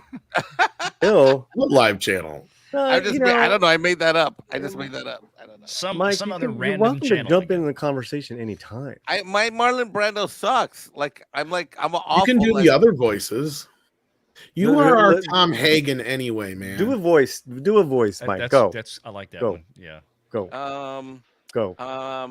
Okay. Go. Tom or Paulie. Yes? Why do you do this to me? I'm not gonna leave. I'm not gonna move. I'm not gonna take that job. I've always been loyal to you, Paulie. Oh, Tom. I've always been loyal to you. Why do you do this to me? Why do you treat me this way? That was my Tom Hagen. Thank you. You're out, Tom. You're out, Tom. That's great, Valiant. None for you, Tom Hagen. None for you. You're Polly. You're not laughing, Polly. I'm laughing now. You're out of the family. That's not what Pop wanted. That's not what I wanted. I'm gonna make Paulie. I'm smart. I can do things. I can do things like everyone says. I'm smart and I want respect. You broke my heart. Paulie, I'm gonna make you a tortilla you won't ever refuse. Ew. Broke my heart, Fredo. You broke my heart. Just when I think I'm getting out, they pull me back in. That's what I said one night after. You got to be doing that holding a glass of orange juice. By the way, I said that one night after sexy time with one of my ex-girlfriends. Every time I try to get out, she keeps pulling me back in. I don't care what anybody says. Part 3 has some of the best lines in it. It does. It really does. Yeah, but then I you have never to watch a how film. much flack If that you movie take got. the stupid shit out but the only problem is you can't take the shit out with the kid because that's the ending of the film. If that's the only problem, because the shit with them it's trying right, to take dude. over and the stuff with him trying to go legitimate with the church and all that stuff, that stuff is kind of parallel to a lot of that shit that kind of happened in the organized crime world in real life. So like that's cool, but the daughter thing is really stupid. Well, yeah, that's a major, creepy subplot. It's the ultimate self-insert because, well, she inserted herself into the movie. At the cost of Winona Ryder. Like literally herself. Dad? Yeah. The best part is when she got shot. Well, you're not wrong. What a jerk. Like I said, she has to fucking die. Damn, that's that was why cold, she has man. to be in the movie. Am I right or wrong? Around her. Script, help me out here. Did not the movie just like... Because the whole plot, kind of is on the crutch of he tells you can't see my daughter no more, and yeah. I want to hear from an expert. How am I not an expert now? None of you guys are. No, I'm not. Come on, script. Well, listen, The Godfather 3, yes, has some problems with Sofia Coppola. Yeah. People forget that I'm got not a fan of Sofia nominated. Coppola at all in anything she does. I don't even find her to be that good of a director or writer. But No, yeah, I agree with you are right. It is the most Yeah, but- quotable of the Godfather films. So. Yeah, but Yep. that was like, you know, because of its time. It wasn't a film. It was like a bunch of, you know. Did you watch Coda yet? It was the Flash Gordon of the Godfather films. No, my No, I The was first asking one I Paul. grabbed out of Flash that Gordon's Tom way was more- Godfather 2. Yeah, maybe more coherent. Yeah, did you watch Coda yet, Paula? Polly, it doesn't fix the Did movie. you call me but Paula? Yeah, I did. Hey, Hey, Paula. I want to wanna marry you. You guys we got problems. There we go. We did our karaoke together finally, so we can check that off the list. Hey, You Paula. got some chips? I got chips right here, man. No, did you see the Coda cut though of part 3 yet, Paulie? Cheetos rock. I did not. I did. That's It's a little bit better, but it doesn't really fix all the problems. I don't like. And you're talking about the linear time cut. No. He redid Godfather 3 in this new version that he just released last year, and it's in this new box Yeah, set too. it's in the box set. Yeah. It's Is it the any main good? it's his version of part 3. It's better than the other version, but it still suffers from some of the same problems. The movie is cut more like the first movie though. So like it has a bit of a different tone and setup Guys, to it. the movie sucked. Come on, I next. loved Keep certain it aspects moving. of part 3. I'm sorry, Oh, Me man. too. not I'm gonna with say Tom. that. I'm with Of Tom. course you are. Of course. What do you mean, of course? Sophia Coppola is the only Keep thing it I problem moving. with that. I Next. agree with that. Yeah, look. I enjoyed watching Godfather 3. Was it my favorite? No. Was it as good as the first two? No. Was it still a good film that just had its, No. singular problems? Yes. Yeah, I still enjoyed it. No. You know it's a good film? The Goodfellas. Casino. Goodfellas I'm is not going to awesome. argue with you there, but that's Yeah. Oh, Well, I'd that's- watch that's Goodfellas the before I bar. watch Godfather 3. No, but doubt. that's the bar. Godfather 1 and 2 is the bar. And you make 3. Am I right or Yeah, wrong? but to me, script? 3 is Am I like right or wrong script? I got another Well, one. I mean, it's your Okay, opinion-based stuff. I mean, okay. you're not- So Paulie, you and I disagree on that, like we disagree on Shang-Chi. look, to me it's like Return of the Jedi compared to Empire and Star Wars. No. Oh, hell yes. No, Okay, you go have your no. Muppet movie then. No. Return of the Jedi is a far more superior. Okay, what film happens for the than first 45 Godfather minutes? 3, Nothing. right? Nothing And- fucking happens. Oh, besides freeing Han Solo Which and could have happened establishing in all the 5 characters really minutes. fast, and Luke Skywalker is showing his powers. Yeah, nothing happens. Nothing Whatever, happens. dude. They just sitting there buzzing around for like an hour till they finally get to the plot. Wait, am I on a show where Paulie's defending The Last Jedi right now? No, Return of the Jedi. No, Return. No, Return of the Jedi. Return I of love, the he's Jedi. making me shit on Return of the Jedi, which I love. Well, But yes, I don't see the compared to comparison, you Empire- fool. Yes, compared to Empire, Jedi sucked. Can I just state for the record that Tom was the one that No. started a conversation No, about no. Star Wars? No. I didn't. You compared the third movie of a trilogy. That's what we're doing.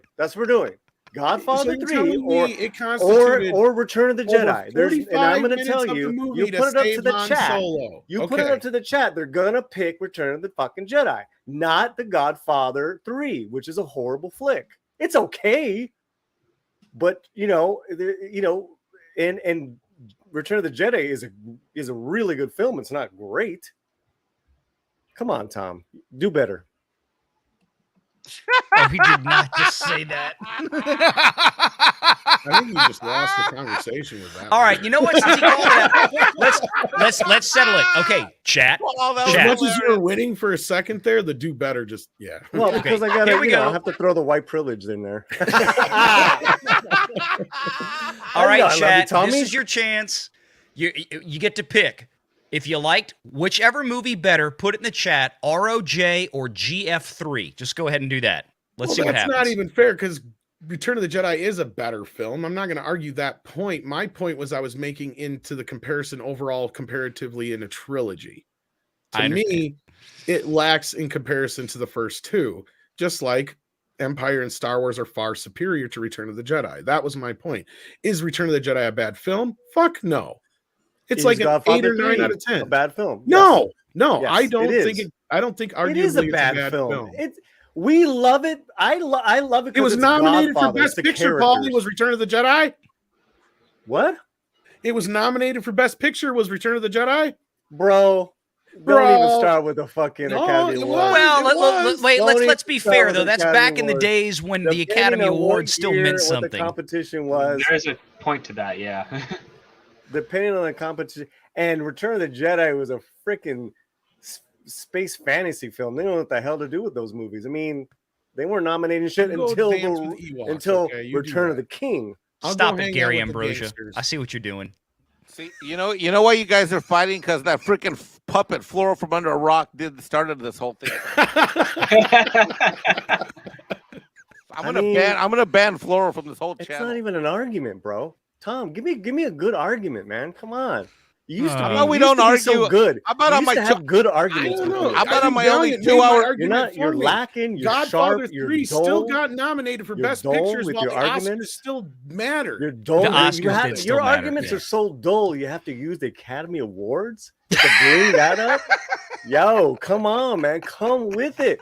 That's what my girlfriend says to me. I've Come already with brought up it. plenty of arguments. Nothing happens Show for the up. first 45 Show minutes. How about in my only 2 hour outside of break? Han In a, Solo I have a getting I have a request. saved. How about in my only 2 hour break in an 18-hour workday? We don't fight for an hour. We're not fighting. This is I'm not fine fighting. with that. All right, I decide who wins. Tom wins. This is not fighting. I can't even believe you're here No, during no. tax The season chat anyway. decides. The chat decides. All right, Mexican let Iron the chat Taco. vote. Let the chat vote. Let's see what They already say. did. Well, the chat clearly went for ROJ. Oh shit. I Yeah. knew they would. It's just- Overwhelmingly. You're Oh, because it it's was- taken out of context. Okay, No. well, All then he let's shows It's just- up in- not taken out of context. Dude. Okay, all in right. the context of a Context. trilogy, I think it's in complete context with my argument. So let's now that we've established that real quick, chat. Yeah, just yeah, go ahead. yes or no? Did you like Godfather 3? Yes or that's- no in the chat. Let's go for Paulie that. doesn't care. We're talking about inferior third films. Both like are asking if people like inferior pizza third more films than to their shrimp. trilogies. But of the two, Return of the Jedi is far better than Godfather 3. Godfather 3 is a joke. Return of the Jedi is not a joke. They had the Ewoks. You could. There's argument to be made, but he puts his camera on. You're gonna flex? Go, boy. Come on. Paul. let's not forget that the plot for Return of the Jedi is basically the same as the first film. The only thing that matters in that movie is the final fight between Vader and Luke. Okay. Oh, the only thing They dude, spend you're talking about almost a an 3 hour of the movie first arc. part of the You're talking movie. about a 3-movie arc about a father and son, the Skywalker family. The only thing that's important. It's the important thing. Then why My do they brother- spend the rest of the movie on other shit that doesn't matter, like Ewoks and saving Han Solo for 45 minutes? Oh my god. Pew Oh my pew. God. Pew pew, Paulie. Pew pew. Pew pew. Dude, Mike, you can, you're not gonna disagree with Tom on anything because that's how it is. I understand. I'm just going to say for the He record, doesn't we like actually Val. have votes in the chat for Police Academy 6, and I'm Tom going and I to don't- I don't know about that one. That one, you cannot. No, Police Academy 6 was the beginning of the end. Tom and I don't agree on everything. For example, Alf. For example, Teenage Mutant Ninja Turtles. It's a pretty long list. Yeah, but we're not, Mike, take a seat, brother. Take a seat. And then no one talking about it. It's You're not trying to about bring you right now. script into the shit too, though. So. Well, because script knows what. Oh, God, no, what happened? What's going on now? Come on, get back in here, you. I feel weird up here. You're supposed to be What iron. happened? You're supposed to be of iron. You're an iron taco. An iron Lord. taco. That would Punch be... the Dirty Roofer says, FYI, the horsehead scene starts due to a casting couch incident in the book. Puzo was calling out Weinstein types 50 years ago before Minute's Edge 2. Or Me Too, I think he means, yeah. Yeah, there's that. There's a lot of stuff in the book that's different from the movie, though. But no, there was a bit of that, indeed. And I just want to say, here you go. Primer says Godfather 3 is Bantha Poodoo. Oscars mean nothing. There, you happy, Polly? Somebody paid money to agree with you. I mean, you're getting the money, first of all. It doesn't You're getting the matter. money. This is your channel. So you should be I'm making you money tonight. So not only have I out-argued you tonight, but I've actually made you money by being here. This is how I am after I teach martial arts. I got nothing. Let's go for it.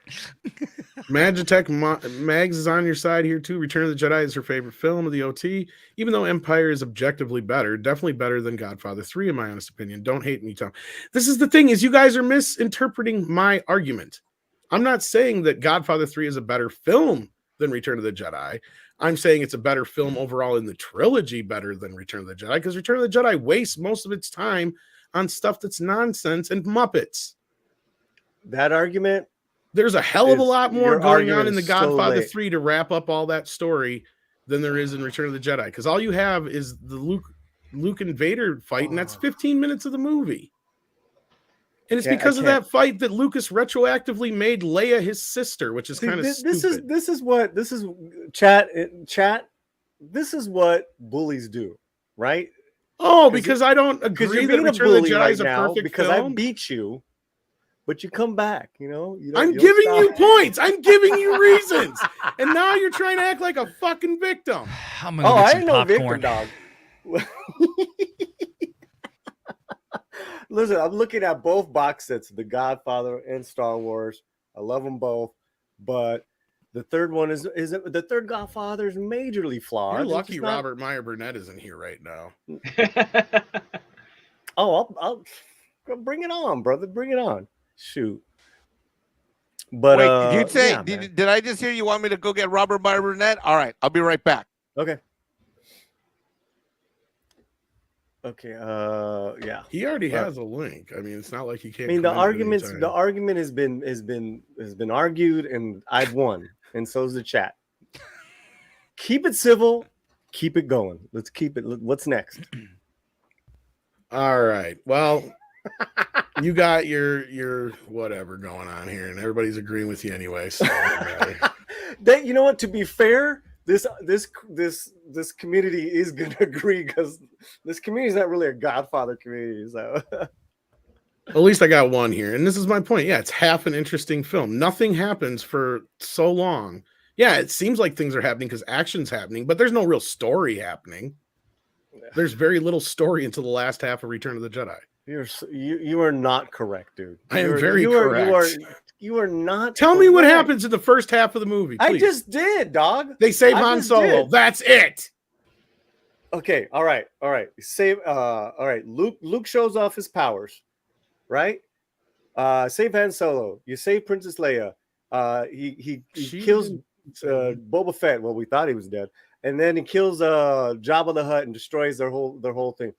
They're getting ready. They're gonna go meet up with the other rebels, but Luke's got to go to Yoda. Luke's got to go to Yoda because he still got shit unresolved. Nothing left to learn, have you? My dude, you're saying nothing happened in the first half of the movie, and Yoda dies. You're not half wrong. You're totally wrong.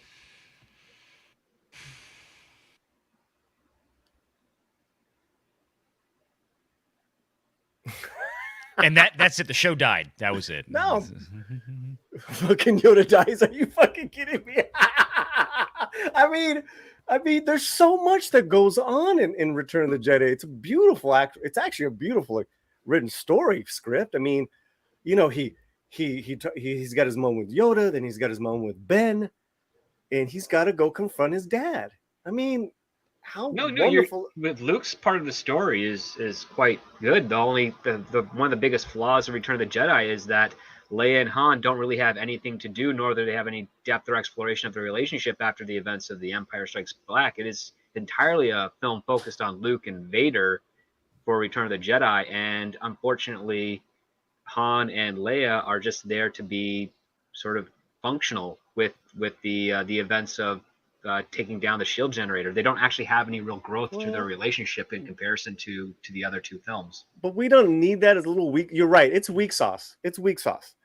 But you compare that to the weak sauce storylines of everything in The Godfather Part 3. No, there's plenty of hardcore storylines in there. Mainly Andy Garcia's character. No, actually, I think you're missing. No, there's a lot going on in The Godfather. There is a lot of crap going on. No, there's a lot of good stuff that actually, like I said, reflects actual history that you're ignoring. I love you, Tom. All right, it's been 40 minutes. I'm moving on. We're moving on to the next topic. I said, Yeah, we're moving on. And you want to be part of the Godfather conversation? Yeah. No, you're not. Producer decision. Moving on. Who? I don't. All right, you know what? Stop. We need Iron Taco. we need a. Did you just call me Iron Taco? I sure did, dog. Telling me what I can and can't do. I am not a minority. What? And this is my point right here. The beginning and the end is the only part that are necessary. All that stuff in the middle is just filler for George Lucas to sell toys. Okay, let's say It's you're a right. predecessor of the prequels. Let's say you're right. It's still better than Godfather 3. As a It's movie to still watch, maybe. better. Depends on your taste. I want you to But know. my point was, this is my whole point from the beginning, was there is more story going on in Godfather 3 than Return of the Jedi. No, That is you're correct. That was my point. Okay, all right. You're right. Okay, You have the next. Andy Garcia story. You have the Zazzle story. You have Al Pacino's character trying to get in with the redemption arc. His redemption arc, plus trying to legitimize the business and getting pulled back into everything because of the plot that's going on behind the scenes to kill him. So you have all these things going, and that's just the first, 40 minutes of the Godfather 3. Yeah, and then there's someone backstage that has a comment for Paulie. Oh. You know, it's amazing. You are 100% wrong. I mean, nothing you've said has been right. Oh, Lord. And then Nikki D's got to make this even worse. That's actually to Tom, right? Not to me. No. It's to whoever the audience wants it to be for. How's that Yeah. sound? Nikki Yeah. D says, do you think they will remake the OT? Good Lord. You really want to start that debate? Don't start. I think they're Don't going to do start. that animated thing they were talking about, but I don't think they can actually remake the original trilogy as long as George Lucas is alive. I think there's a stipulation in the contract. What do you think, Script? Coming from that world. He's not even going to get into this one. And What about you, Valiant? There certainly could be a stipulation in the contract for that, that it wouldn't be rebooted or remade, that those original movies would be held as sacrosanct. I could totally see that. Whether it is in that contract or not, I have no idea, because that thing is, I'm sure, going to be long sealed under an NDA. Tim doesn't think there's any stipulations. I don't know about that, because we know that Lucas wanted several stipulations, but we know the ones that he didn't get. We don't know exactly what he did get. Yeah, like all we know is what Iger talked about in his autobiography, like the fact that, the story Lucas, treatments and stuff. Yeah, like Lucas was upset that he provided them with a roadmap for the sequel trilogy and that they decided not to use them. We knew all of that came with the $4.05 billion package. As far as, what happened in the past in terms of like the original trilogy, no clue, but I could totally see Lucas wanting to put something like that in there. I mean, I would if it was me, especially considering modern Hollywood. I don't think it'll happen in the next 10, 20, 30, 40 years, maybe in the next 50, but we'll see if we live long enough. The Merlin's Id has a question for Valiant. Do you actually own a SIG, or don't say what it is, just say yes or no? Several. There you go. That's a yes. I do too, if anyone cares. Awesome. So Mikey does too. There you Yep. go. All right. So yeah, and this is, I think we can all agree on this. Terminator 3 was probably worse than both. I do like the ending of Terminator 3 though, because it has an old school sci-fi ending. Nobody wins. Or at least the good guys don't necessarily win, is my point. But yeah. And the bad guys don't exactly win, but Judgment Day happens. So there you go. With that, though, I think we're going to probably wrap this up anyway. We've been going for over 90 minutes. Unless you kids have anything else to talk about. And yeah, Brian, I think Coppola is going to go out with a bang on Megalopolis, because he's going to put whatever money he's got into it, and he's going to probably let everybody else worrying about paying for it after he's gone. And it will be a shebanger of a movie. Could be a glorious mess. Ana de Armas is her Marilyn Monroe movie got rated NC-17. Oh, really? Wait, what? I sent you the link yesterday, dog. And Goddess of Whim is not wrong. Back to the Future 3 is probably one of the best endings of a trilogy. I Does won't do a argue pretty that. good job. It is one of the better ones. Return of the King would be probably my next.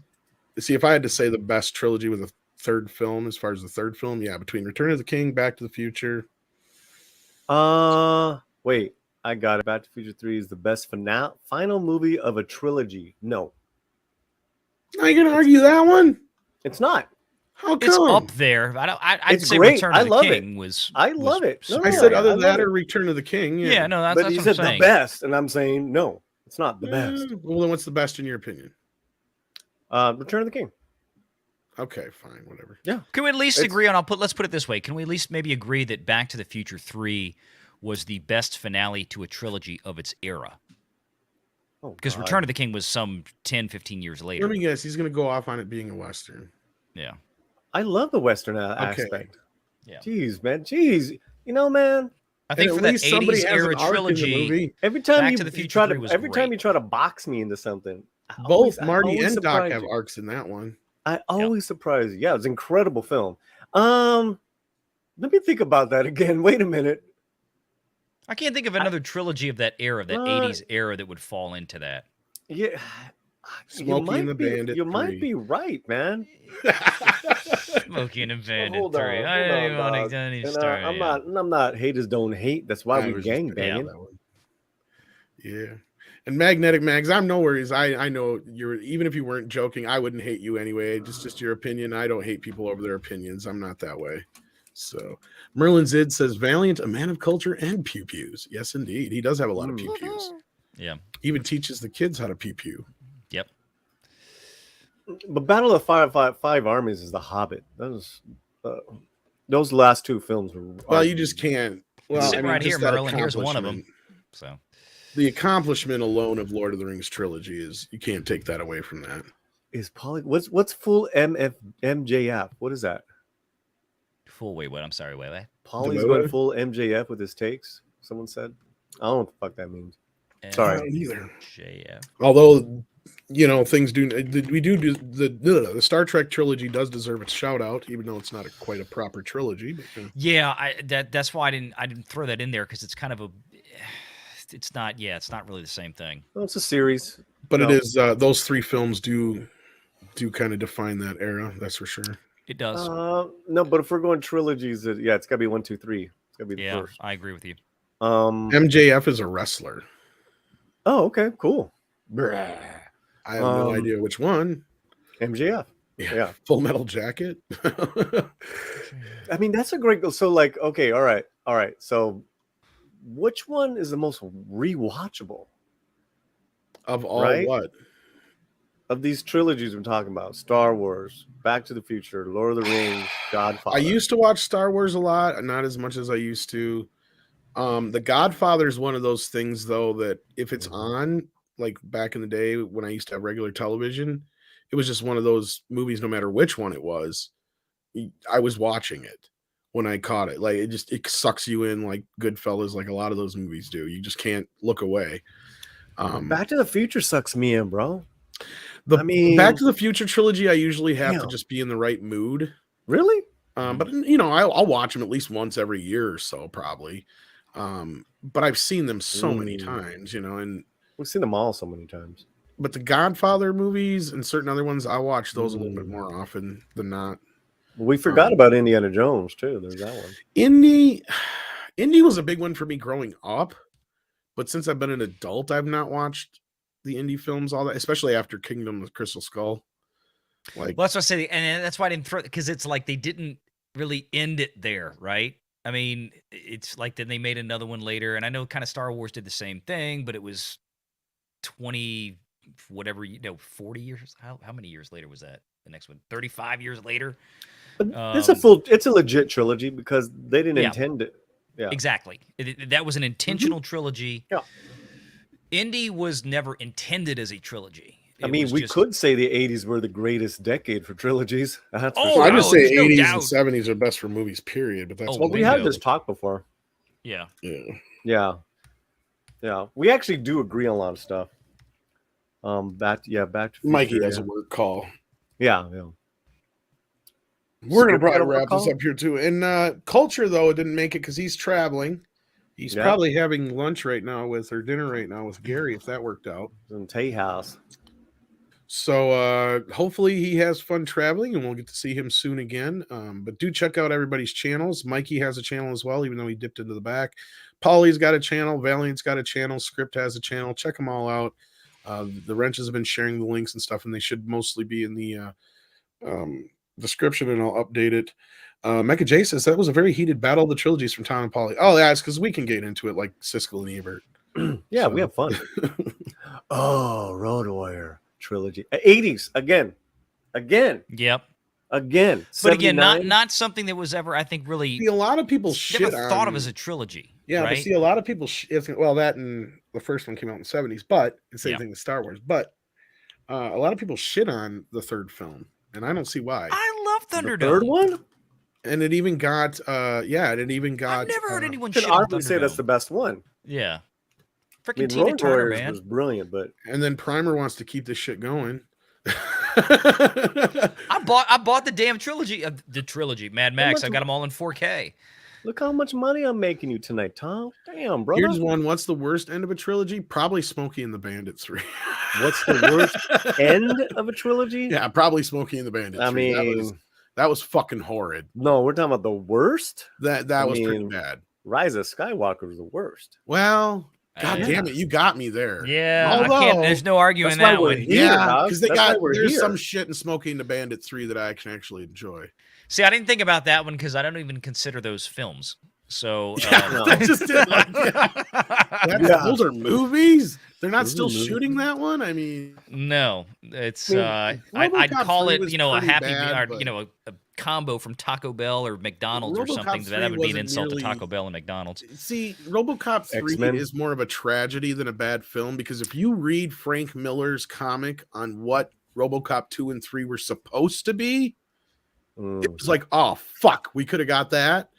There's bits Oh, and pieces RoboCop of 3 that. was terrible. Yeah, but see, 3 just it had certain elements in it that still were from that story, but they went so off the beaten path with that one that But again, it's really not a trilogy, right? Because like you think of trilogies, you think of it is though. It does It- technically it- tie up the trilogy. sort of. But I mean, it was never intended that way. It was just like they made. Wait, which one? sequels. No, actually RoboCop it was 3. because they wrote RoboCop 2 and 3 Oh. together. That's my whole point. Oh, okay. No. I missed that. Yeah, part. I didn't know no, that. like because Frank I enjoyed Miller, RoboCop 2. Yeah, Frank Miller wrote. Well, RoboCop 2 is a little closer to what Frank Miller wrote, and you can get it. It's out there. It's pretty readily Oh, Frank available. Miller wrote that?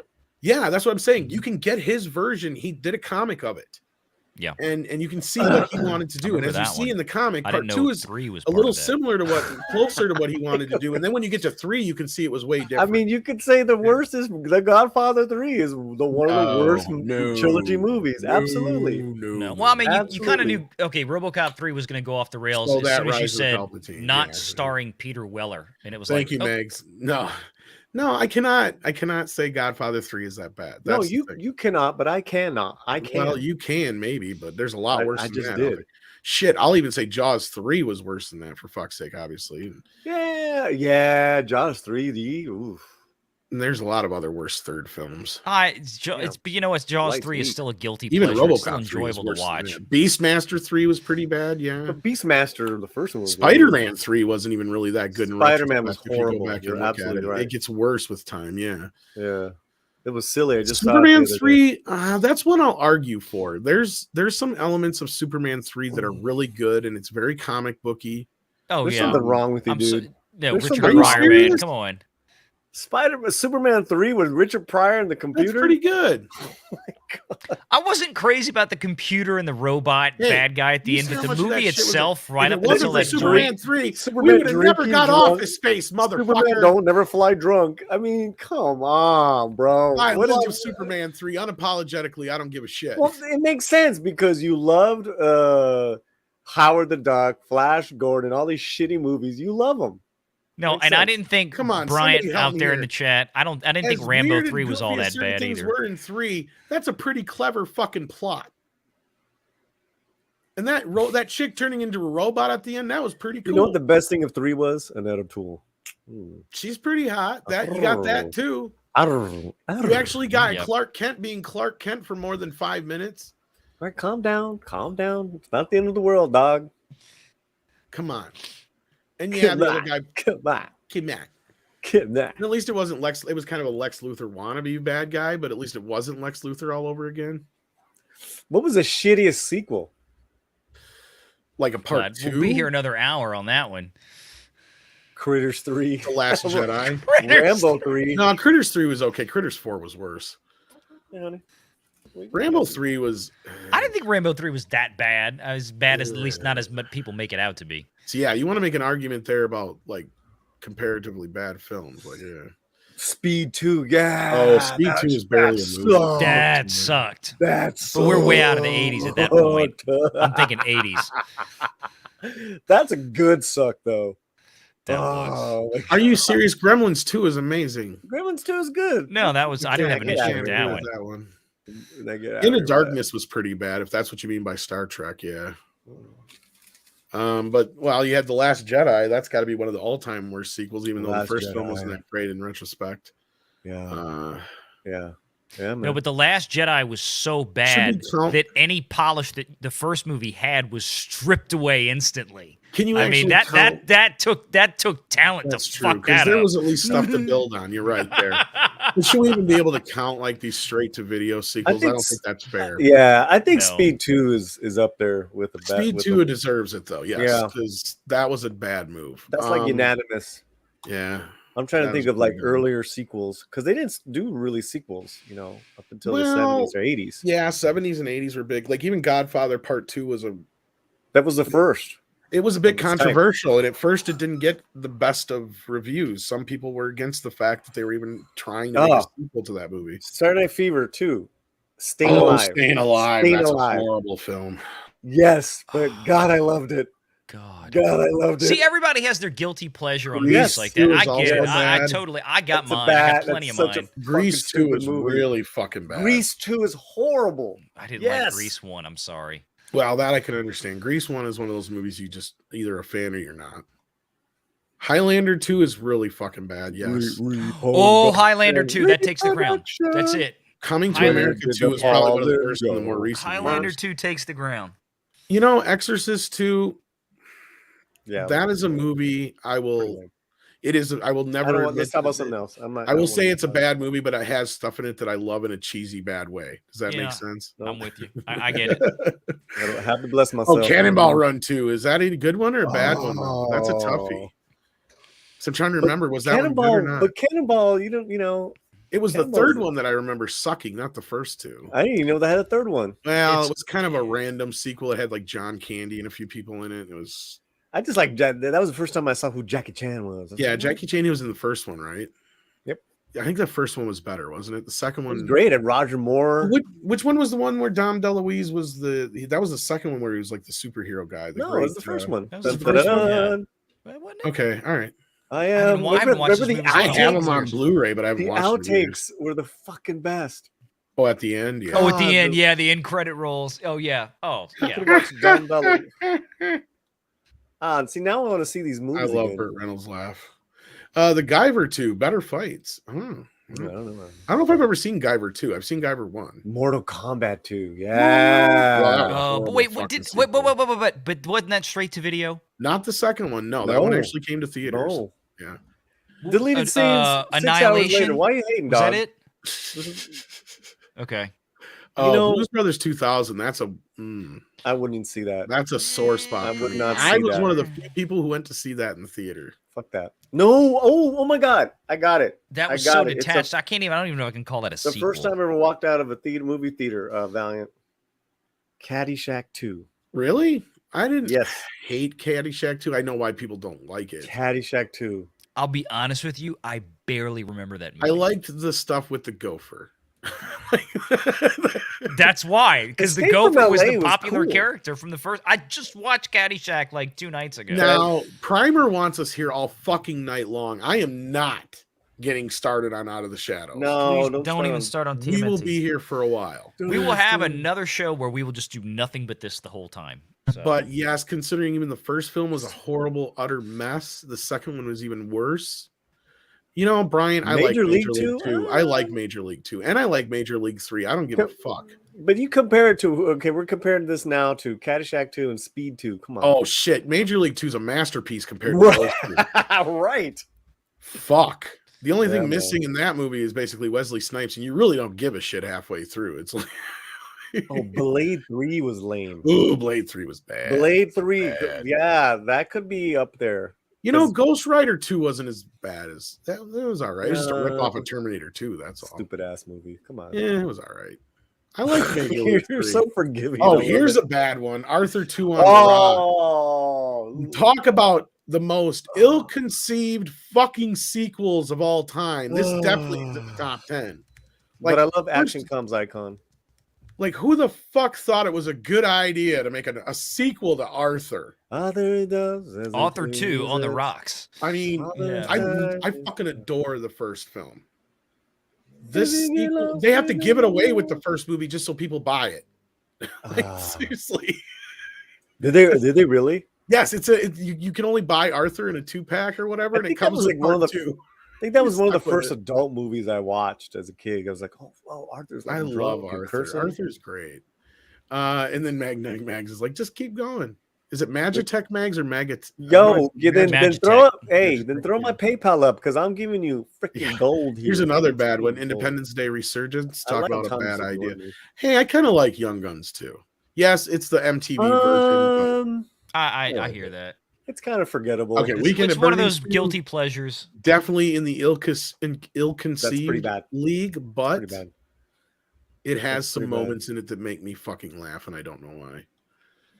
That's But I pretty love bad. the first film, so yeah. But And see, no, I've never bothered. Now these are making Godfather 3 and Return of the Jedi brilliant. Well, I will never say that. said that Return of the Jedi wasn't. I was just trying No, to. but hey, I you're added missing Godfather my whole 3. point. I That was the added whole Godfather thing. 3. I know, but my whole point from the beginning was it was just, to me, it was like a step down, not like a huge step down, but like that was my point. And you made it into the argument that it was. Oh, I shouldn't have said anything. Yeah, and Young Guns 2 is a pretty decent film. I like that. Well, Best all right. $1.80 I ever spent.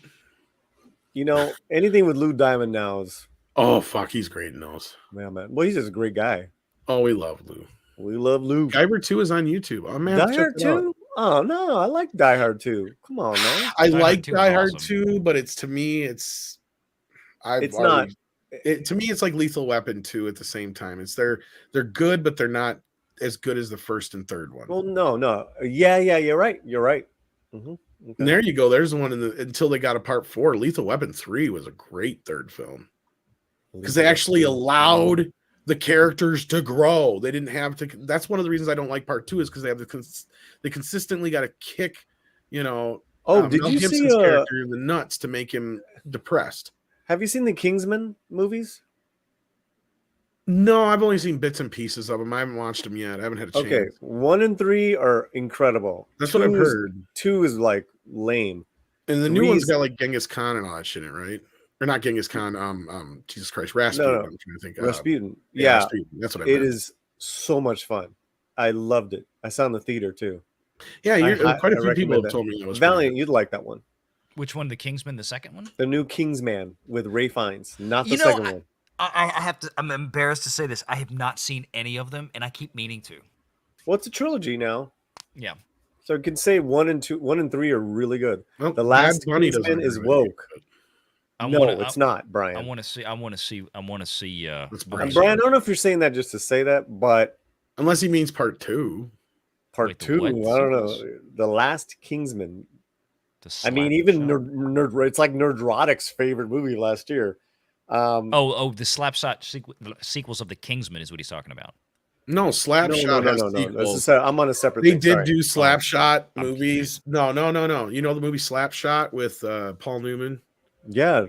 They did sequels Oh, like way fucking back 10 when. years ago Okay. here, and they had like the brothers in it, but nobody else. And yeah, they were horrible. They're straight to video crap. Okay.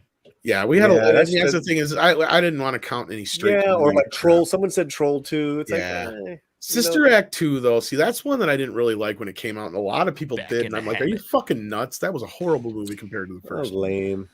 lame. I don't know, Brian.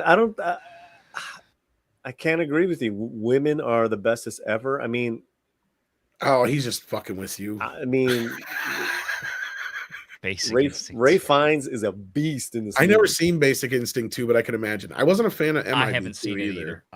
And no, I didn't like Leprechaun 2 as much But as. see, should Leprechaun even count? That's kind Yeah, of because the ridiculous. second one did come to the theaters. Oh, okay. All right. Primer says Matrix 2, 3, and 4. I agree there. Transformers 2, 3, and 4, and 5. Yeah, I pretty much agree with that. Although I did kind of like worst? the third one.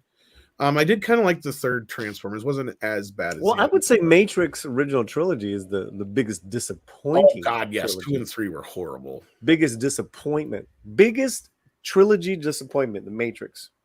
And I agree with fan art. Well, I don't mind Rush Hour 2 as much as Rush Hour 3. Rush Hour 3 was worse. Oh, I love Rush Hour. Rush Hour 1 was good. Rush Hour 2 was okay. Rush Hour 3 was horrible. And it was By the like time they 10 did years Rush too Hour late. 3, like Chris Tucker had put on an extra 40 exactly. pounds, and it just everything looked weird. It was Are you like 2 throwing me weeks off, later, Brian? but he's 40 pounds heavier. So. Oh yeah, anyway. G.I. Joe 2. Fuck, that was horrible. I didn't even see the first one. Well, the first one was kind of a movie. Yeah. That's what I'm saying, was on man. a It's like screen some and of it these had aren't even actors in films.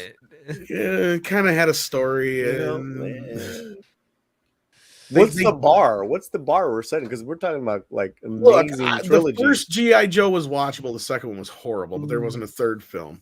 Grand Admiral didn't like Shanghai Nights. I'm trying to remember because maybe it wasn't very good. So I'm trying to remember. There was Shanghai Noon. Shanghai Noon, which is your first one, which I loved. Yeah, It was a big hit. That was good. And I That was can't. a I don't huge think hit. I liked Shanghai Nights as much either. Then It wasn't bad. I've only seen it like once. It wasn't bad. I mean, I can't. You know, the thing is, I forget about those films. You know, Mecca J did love the Rush Hour trilogy, and he's still hoping for a fourth film. So is Chris Tucker. maybe since Valiant's got to go. Maybe Valiant's got to run, so we're gonna wrap this up here. You have to Actually, go, I Mike. thought out. Wayne's World 2 was got pretty kids to pick good. up. I think Wayne's World 2 2 was pretty good. Yeah. I think there's an argument to be made for Wayne's World 2. Hopefully we didn't miss any super chats. We didn't miss any super chats, did we, guys? We got Daryl Brewer had a milestone for member chat. Thank you so much, Daryl. No, you got them all. All righty, awesome sauce. So with that, we got one just more. kidding. Slumdog 2 or Slumdog Millionaire 2, Pig in the City. Yes. Fucking Babe Pig in the City was horrible. Oh, that's a good one. God, was that a big step? Babe was such a big movie. Hit. I'll close you on this one since you brought that damn thing up. I didn't see the first one, and I was kind of clotheslined into going to see the second one. It was the first date with Mrs. Renegade. Oh no, 23 years ago. I'm glad it worked out in the end. Glad it worked out, Yeah, man. that's the Good only lady for thing you. that came out of Holy that movie that was crap. anything. Look at this. That's Uruguayan pesos, isn't it? 1,500. So it's UIU. apparently about $100 I based think on it the is. color. It's like 50 to 100. Yeah. I'll see you in Qatar 2022, guys. Off to get wasted. Gonzalo. Are we going to Qatar? When? When do we get tickets? Yeah. Well, I think he's helping us out here. That's a good start. Well, Gonzalo is a member of Awesome. Midnight's Was he- Edge Espanol. He's a member of ours as well. So thank Very you for good. that. There you And go. Thank drinks you. are on him, it looks like. Have fun, Gonzalo. Get wasted, my friend, but drive safe. Yeah. Be safe, brother. Pórtate bien, pero mal. Yeah, what he just said. All right. Well, thank you so much, Gonzalo. That is amazing. Thank you. That was about 30. It's got to be more than that to come up red, though, isn't it? No, Maybe, red, maybe $100, not. $100 is red. Maybe 30 is US. the red ones, but yeah, who knows? Hey, Yeah. it don't matter to me. It was still very That's a generous. wonderful. It's a extremely wonderful generous. Yes. super chat, man. Exactly. Yeah, thank you. Thank you so much, guys, for the show. We managed to crank it out to 2 hours. Script Doctor, you still with us, or did you die? He did. He I did. mean, you really should be thanking me, Tom. Oh shit. That's cute.